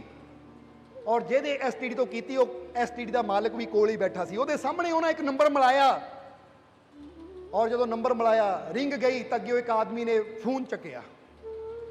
ਜਦੋਂ ਫੋਨ ਚੱਕਿਆ ਤਾਂ ਇਸ ਨੌਜਵਾਨ ਨੇ ਉਸ ਨੂੰ ਪੁੱਛਿਆ ਕਿ ਮੈਂ ਇੱਕ ਮਾਲੀ ਹਾਂ ਔਰ ਮੈਂ ਚਾਹੁੰਦਾ ਹਾਂ ਤੁਸੀਂ ਮੈਨੂੰ ਕੰਮ ਤੇ ਰੱਖ ਲਓ, ਮੈਂ ਚਾਹੁੰਦਾ ਤੁਸੀਂ ਮੈਨੂੰ ਆਪਣੇ ਗਾਰਡਨ ਵਿੱਚ ਕੰਮ ਤੇ ਰੱਖ ਲਓ। ਤਾਂ ਉਸ ਵੇਲੇ ਅੱਗਿਓਂ ਜਵਾਬ ਦਿੱਤਾ ਉਸਨੇ, ਜਿੱਥੇ ਉਹਨੇ ਫੋਨ ਕੀਤਾ ਸੀ ਉਹ ਆਦਮੀ ਨੇ ਜਵਾਬ ਦਿੱਤਾ, ਕਹਿੰਦਾ ਬੇਟਾ ਸਾਡੇ ਕੋਲ ਪਹਿਲੇ ਹੀ ਇੱਕ ਮਾਲੀ ਹੈ ਔਰ ਉਹ ਬਹੁਤ ਅੱਛਾ ਕੰਮ ਕਰਦਾ ਹੈ, ਇਸ ਕਰਕੇ ਸਾਨੂੰ ਮਾਲੀ ਦੀ ਲੋੜ ਨਹੀਂ ਹੈ। ਤਾਂ ਇਹ ਨੌਜਵਾਨ ਕਹਿਣ ਲੱਗਾ, ਦੇਖੋ ਜੀ ਮੈਂ ਉਹਦੇ ਤੋਂ ਘੱਟ ਤਨਖਾਹ ਲੈ ਲਵਾਂ, ਜੇ ਤੁਸੀਂ ਉਹਨੂੰ 15,000 ਦਿੰਦੇ ਹੋ ਤਾਂ ਮੈਨੂੰ 10,000 ਦੇ ਦਿਓ, ਪਰ ਮੈਨੂੰ ਕੰਮ ਤੇ ਰੱਖ ਲਓ। ਤਾਂ ਉਸ ਵੇਲੇ ਉਧਰੋਂ ਉਸ ਮਾਲਿਕ ਨੇ ਕਿਹਾ ਕਿ ਨਹੀਂ, ਮੈਂ ਉਹਦੇ ਕੰਮ ਤੋਂ ਇੰਨਾ ਖੁਸ਼ ਹਾਂ, ਇੰਨੀ ਤਸੱਲੀ ਹੈ ਕਿ ਮੈਂ ਉਹਨੂੰ ਕੰਮ ਤੋਂ ਕੱਢ ਹੀ ਨਹੀਂ ਸਕਦਾ, ਕਿਉਂਕਿ ਉਹਨੂੰ ਮੈਂ ਕੰਮ ਤੋਂ ਤਾਂ ਕੱਢਾਂ ਜੇ ਮੈਨੂੰ ਉਹਦੇ ਕੰਮ ਤੋਂ ਕੋਈ ਪਰੇਸ਼ਾਨੀ ਹੋਵੇ। ਤਾਂ ਫਿਰ ਇਧਰੋਂ ਨੌਜਵਾਨ ਨੇ ਕਿਹਾ ਕਿ ਮੈਂ ਗਾਰਡਨ ਦੇ ਕੰਮ ਦੇ ਨਾਲ ਨਾਲ ਤੁਹਾਡੇ ਕਿਚਨ 'ਚ ਵੀ ਸਫਾਈ ਕਰ ਦਿਆ ਕਰੂੰ, ਤੁਹਾਡੇ ਘਰ 'ਚ ਪੋਚੇ ਵੀ ਲਾ ਦਿਆ ਕਰੂੰ, ਤੁਹਾਡੇ ਹੋਰ ਵੀ ਕੰਮ ਕਰ ਦਿਆ ਕਰੂੰ, ਤੁਸੀਂ ਮੈਨੂੰ ਕੰਮ ਤੇ ਰੱਖ ਲਓ। ਤਾਂ ਉਧਰੋਂ ਉਸ ਮਾਲਿਕ ਨੇ ਕਿਹਾ, ਕਹਿੰਦਾ ਮੈਂ ਕਹਿ ਦਿੱਤਾ ਨਾ ਕਿ ਜਿਹੜਾ ਮੇਰਾ ਮਾਲੀ ਹੈ ਉਹ ਬਹੁਤ ਅੱਛਾ ਹੈ, ਬਹੁਤ ਵਧੀਆ ਕਾਰੀਗਰ ਹੈ, ਔਰ ਮੈਨੂੰ ਕਿਸੇ ਹੋਰ ਦੀ ਲੋੜ ਨਹੀਂ ਹੈ, ਹੁਣ ਫੋਨ ਕੱਟ ਦੇ ਕਿਉਂਕਿ ਮੇਰੇ ਕੋਲ ਟਾਈਮ ਨਹੀਂ ਹੈ। ਕਹਿ ਕੇ ਉਹਨਾਂ ਫੋਨ ਰੱਖ ਦਿੱਤਾ। ਇਧਰ ਐਸਟੀ ਦਾ ਮਾਲਿਕ ਦੇਖ ਰਿਹਾ ਹੈ ਕਿ ਨੌਜਵਾਨ ਕਿੰਨਾ ਪਰੇਸ਼ਾਨ ਹੈ ਕੰਮ ਨੂੰ ਲੈ ਕੇ, ਕਿੰਨਾ ਪਰੇਸ਼ਾਨ ਹੈ ਕੰਮ ਨੂੰ ਲੈ ਕੇ। ਪਰ ਜਦੋਂ ਉਹਨੇ ਫੋਨ ਰੱਖਿਆ ਤਾਂ ਉਹਦੇ ਚਿਹਰੇ ਤੇ ਇੱਕ ਸਮਾਈਲ ਸੀ। ਤਾਂ ਐਸਟੀਡੀ ਦਾ ਮਾਲਕ ਕਹਿਣ ਲੱਗਾ, ਤੂੰ ਹੱਸ ਰਿਹਾ, ਤੈਨੂੰ ਉਧਰੋਂ ਕੰਮ ਤੋਂ ਨਾ ਹੋ ਗਈ ਕਿਉਂਕਿ ਮੈਂ ਤੇਰੀਆਂ ਗੱਲਾਂ ਸੁਣ ਰਿਹਾ ਸੀ ਕਿ ਤੂੰ ਉਹਨਾਂ ਨੂੰ ਕਿੰਨੀ ਆਪਸ਼ਨ ਦਿੱਤੀ ਕਿ ਮੈਂ ਤੁਹਾਡੀ ਖਾਤਰ ਆਹ ਕਰ ਦੂੰ, ਮੈਂ ਤੁਹਾਡੀ ਖਾਤਰ ਉਹ ਕਰ ਦੂੰ, ਪਰ ਫਿਰ ਵੀ ਉਹਨਾਂ ਨੇ ਤੈਨੂੰ ਨਾ ਕੀਤੀ ਔਰ ਤੂੰ ਫਿਰ ਹੱਸ ਰਿਹਾ ਹੈ। ਤੇਰੇ ਕੰਮ ਦੀ ਲਗਨ ਦੇਖ ਕੇ ਤਾਂ ਮੈਨੂੰ ਬੜੀ ਖੁਸ਼ੀ ਹੋ ਰਹੀ ਹੈ, ਪਰ ਅਫਸੋਸ ਕਿ ਉਹਨਾਂ ਤੈਨੂੰ ਰੱਖਿਆ ਨਹੀਂ। ਪਰ ਜੇ ਤੈਨੂੰ ਕੰਮ ਚਾਹੀਦਾ ਹੈ ਤਾਂ ਮੈਂ ਤੈਨੂੰ ਆਪਣੀ ਦੁਕਾਨ ਤੇ ਰੱਖ ਸਕਦਾ, ਕਿਉਂਕਿ ਮੈਂ ਤੇਰੇ ਕੰਮ ਦੇ ਜਨੂਨ ਨੂੰ ਦੇਖ ਕੇ ਬੜਾ ਖੁਸ਼ ਹਾਂ। ਤਾਂ ਉਸ ਵੇਲੇ ਉਹ ਨੌਜਵਾਨ ਕਹਿਣ ਲੱਗਾ ਐਸਟੀਡੀ ਦੇ ਮਾਲਕ ਨੂੰ, ਕਹਿੰਦਾ ਨਹੀਂ ਸਰ, ਦਰਅਸਲ ਮੇਰੇ ਕੋ ਪਹਿਲੇ ਹੀ ਕੰਮ ਹੈ। ਉਹ ਕਹਿੰਦੇ ਹੈ ਕੀ ਮਤਲਬ? ਉਹ ਕਹਿੰਦਾ ਦਰਅਸਲ ਮੈਂ ਹੀ ਉਸ ਘਰ ਦਾ ਮਾਲੀ ਹਾਂ ਜਿੱਥੇ ਮੈਂ ਫੋਨ ਕੀਤਾ ਸੀ। ਸਿਰਫ ਮੈਂ ਆਪਣੀ ਤਸੱਲੀ ਵਾਸਤੇ ਅਨਨੋਨ ਨੰਬਰ ਤੋਂ ਉਹਨਾਂ ਨੂੰ ਕਾਲ ਕੀਤੀ ਤਾਂ ਕਿ ਮੈਂ ਦੇਖਾਂ ਕਿ ਮੇਰੇ ਕੰਮ ਤੋਂ ਉਹ ਖੁਸ਼ ਵੀ ਹੈ ਜਾਂ ਨਹੀਂ, ਕਿ ਅਗਰ ਉਹ ਮੇਰੇ ਕੰਮ ਤੋਂ ਖੁਸ਼ ਨਹੀਂ ਹੈ ਤਾਂ ਮੈਂ ਆਪਣੇ ਕੰਮ ਦਾ ਸੁਧਾਰ ਕਰਾਂ, ਕਿਉਂਕਿ ਮੈਂ ਆਪਣੀ ਦਿਲੋਂ ਜਾਨ ਤੋਂ ਜ਼ਿਆਦਾ ਕੋਸ਼ਿਸ਼ ਕਰਦਾ ਹਾਂ ਕਿ ਉਹਨਾਂ ਨੂੰ ਖੁਸ਼ ਰੱਖਾਂ, ਵਧੀਆ ਕੰਮ ਕਰਾਂ। ਤਾਂ ਮੈਨੂੰ ਇਹ ਤਸੱਲੀ ਹੈ ਕਿ ਮੈਂ ਇੰਨਾ ਵਧੀਆ ਕੰਮ ਕਰਦਾ ਹਾਂ ਕਿ ਕੋਈ ਅਗਰ ਘੱਟ ਵੀ ਤਨਖਾਹ ਲੈਣ ਵਾਲਾ ਹੈ ਤਾਂ ਉਹ ਉਹਨੂੰ ਮੇਰੀ ਜਗ੍ਹਾ ਰੱਖਣਗੇ ਨਹੀਂ, ਕਿਉਂਕਿ ਮੇਰੇ ਕੰਮ ਤੋਂ ਉਹ ਖੁਸ਼ ਹੈ। ਮੈਂ ਤਾਂ ਸਿਰਫ ਆਪਣੀ ਜਾਣਕਾਰੀ ਵਾਸਤੇ ਕਿ ਮੇਰੇ ਕੰਮ ਤੋਂ ਉਹਨਾਂ ਨੂੰ ਕੋਈ ਸ਼ਿਕਾਇਤ ਤਾਂ ਨਹੀਂ, ਤਾਂ ਮੈਂ ਅਨਨੋਨ ਨੰਬਰ ਤੋਂ ਕਾਲ ਕੀਤੀ, ਨਹੀਂ ਤਾਂ ਆਪਣੇ ਮੋਬਾਈਲ ਤੋਂ ਕਰਦਾ, ਉਹਨਾਂ ਨੂੰ ਪਤਾ ਲੱਗ ਜਾਣਾ ਸੀ। ਕੁਝ ਸਮਝ ਆਈ ਇਸ ਤੋਂ? ਥੋੜਾ ਸਮਝਣਾ ਇਸ ਨੂੰ। ਇੱਥੋਂ ਸਮਝ ਕੀ ਆਂਦਾ ਹੈ ਕਿ ਜਦੋਂ ਅਸੀਂ ਆਪਣਾ ਕੰਮ ਅੱਛਾ ਕਰਦੇ ਹਾਂ, ਜਦੋਂ ਅਸੀਂ ਆਪਣਾ ਕੰਮ ਅੱਛਾ ਕਰਦੇ ਹਾਂ ਤਾਂ ਫਿਰ ਸਾਨੂੰ ਇਹ ਡਰਨ ਦੀ ਲੋੜ ਨਹੀਂ ਕਿ ਸਾਡਾ ਮਾਲਿਕ ਸਾਨੂੰ ਕੰਮ ਤੋਂ ਕੱਢੇਗਾ। ਹੁਣ ਕੰਮ ਤੋਂ ਕਦੋਂ ਮਾਲਿਕ ਕੱਢਦਾ ਹੈ? ਜਦੋਂ ਅਸੀਂ ਕੰਮ ਦੇ ਵਿੱਚ ਗਲਤੀਆਂ ਕਰਦੇ ਹਾਂ ਜਾਂ ਅਸੀਂ ਆਪਣੇ ਮਾਲਿਕ ਨੂੰ ਉਹ ਅੱਛਾ ਰਿਜ਼ਲਟ ਨਹੀਂ ਦਿੰਦੇ, ਤਾਂ ਫਿਰ ਹਰ ਕੋਈ ਇਹੀ ਚਾਹੁੰਦਾ ਹੈ ਕਿ ਮੈਂ ਉਸ ਵਰਕਰ ਨੂੰ ਕੰਮ ਤੇ ਰੱਖਾਂ ਜੋ ਮੈਨੂੰ ਫਾਇਦਾ ਦੇਵੇ, ਜੋ ਮੇਰੇ ਕੰਮ ਨੂੰ ਅੱਗੇ ਲੈ ਕੇ ਜਾਵੇ। ਇਸ ਲਈ ਜੇ ਬੰਦਾ ਚਾਹੁੰਦਾ ਹੈ ਕਿ ਜੋ ਮੇਰਾ ਕੰਮ ਹੈ ਤਾਂ ਉਹਨੂੰ ਇੰਨਾ ਵੈਸਟ ਕਰਾਂ ਕਿ ਕੱਲ ਨੂੰ ਕੋਈ ਦੂਜਾ ਆਵੇ ਵੀ ਤਾਂ ਮੇਰਾ ਮਾਲਕ ਕਵੇ ਇਹਦੇ ਕੰਮ ਤੋਂ ਮੈਂ ਇੰਨਾ ਖੁਸ਼ ਹਾਂ ਭਾਈ, ਮੈਂ ਇਹਨੂੰ ਹਟਾ ਨਹੀਂ ਸਕਦਾ, ਤੈਨੂੰ ਰੱਖ ਨਹੀਂ ਸਕਦਾ। ਤਾਂ ਜੇ ਅਸੀਂ ਗਲਤੀਆਂ ਕਰੀ ਜਾਵਾਂਗੇ ਤਾਂ ਫਿਰ ਬੰਦਾ ਕਵੇ ਮੈਂ ਤਾਂ ਗਲਤੀਆਂ ਕਰੀ ਜਾਂਦਾ, ਪਰ ਰੱਬਾ ਤੂੰ ਕੋਈ ਰਹਿਮਤ ਕਰ, ਮੇਰਾ ਮਾਲਿਕ ਮੈਨੂੰ ਕੰਮ ਤੋਂ ਨਾ ਕੱਢੇ। ਤਾਂ ਫਿਰ ਆਪ ਸੋਚੋ, ਇਹ ਸਮਝਦਾਰੀ ਵਾਲੀ ਗੱਲ ਨਹੀਂ ਹੈ। ਕਿਉਂਕਿ ਇੱਕ ਡਰਾਈਵਰ ਅਗਰ ਅੱਛੀ ਗੱਡੀ ਚਲਾਏਗਾ ਤਾਂ ਫਿਰ ਉਹਦਾ ਜਿਹੜਾ ਮਾਲਿਕ ਹੈ ਉਹ ਕਦੀ ਵੀ ਐਸੇ ਡਰਾਈਵਰ ਨੂੰ ਛੱਡੇਗਾ ਨਹੀਂ, ਕਿਉਂਕਿ ਉਹਨੂੰ ਪਤਾ ਹੈ ਗੱਡੀ ਦਾ ਪੂਰਾ ਧਿਆਨ ਰੱਖਦਾ ਹੈ, ਸਹੀ ਢੰਗ ਨਾਲ ਗੱਡੀ ਚਲਾ ਰਿਹਾ ਹੈ। ਤਾਂ ਜੇ ਡਰਾਈਵਰ ਹੀ ਗਲਤ ਢੰਗ ਨਾਲ ਗੱਡੀ ਚਲਾਵੇ, ਕਦੀ ਇਧਰੋਂ ਝਰੀਟ ਮਾਰ ਲਵੇ, ਕਦੀ ਉਧਰ ਗੱਡੀ ਠੋਕ ਦੇਵੇ, ਤਾਂ ਫਿਰ ਕਵੇ ਮਾਲਿਕ ਮੈਨੂੰ ਕੰਮ ਤੋਂ ਕੱਢੇ ਨਾ, ਰੱਬਾ ਕਿਰਪਾ ਕਰ। ਤਾਂ ਫਿਰ ਉੱਥੇ ਰੱਬ ਵੀ ਕੀ ਕਰੇਗਾ? ਸਮਝ ਆ ਰਹੀ ਹੈ ਸਾਡੀ ਗੱਲ? ਇਸ ਲਈ ਬਲਵੀਰ ਰਾਮ ਜੀ, ਬਾਰ-ਬਾਰ ਤੁਹਾਨੂੰ ਕੰਮ ਤੋਂ ਨਾ ਕੱਢਿਆ ਜਾਵੇ, ਇਹ ਕੋਸ਼ਿਸ਼ ਕਰੋ ਕਿ ਆਪਣੇ ਕੰਮ 'ਚ ਇੰਨਾ ਅਸੀਂ ਨਿਖਾਰ ਲਿਆਈਏ, ਆਪਣੇ ਕੰਮ ਨੂੰ ਇੰਨਾ ਅੱਛਾ ਕਰੀਏ, ਕਿਉਂਕਿ ਅੱਜ ਹਰ ਕੋਈ ਅੱਛਾ ਇਨਸਾਨ ਚਾਹੁੰਦਾ ਹੈ। ਹੁਣ ਤੁਸੀਂ ਵੀ ਦੇਖੋ ਆਪਣੇ ਆਪ ਨੂੰ, ਤੁਸੀਂ ਚਾਹੁੰਦੇ ਹੋ ਕਿ ਮੈਨੂੰ ਅੱਛਾ ਡਾਕਟਰ ਮਿਲੇ। ਜੇ ਇੱਕ ਡਾਕਟਰ ਕੋਲ ਜਾਂਦੇ ਆ ਤਾਂ ਕੀ ਕਹਿੰਦੇ? ਅੱਛਾ ਡਾਕਟਰ ਮਿਲੇ। ਕੋਈ ਵਕੀਲ ਕੋਲ ਜਾਂਦੇ, ਮੈਨੂੰ ਅੱਛਾ ਵਕੀਲ ਮਿਲੇ।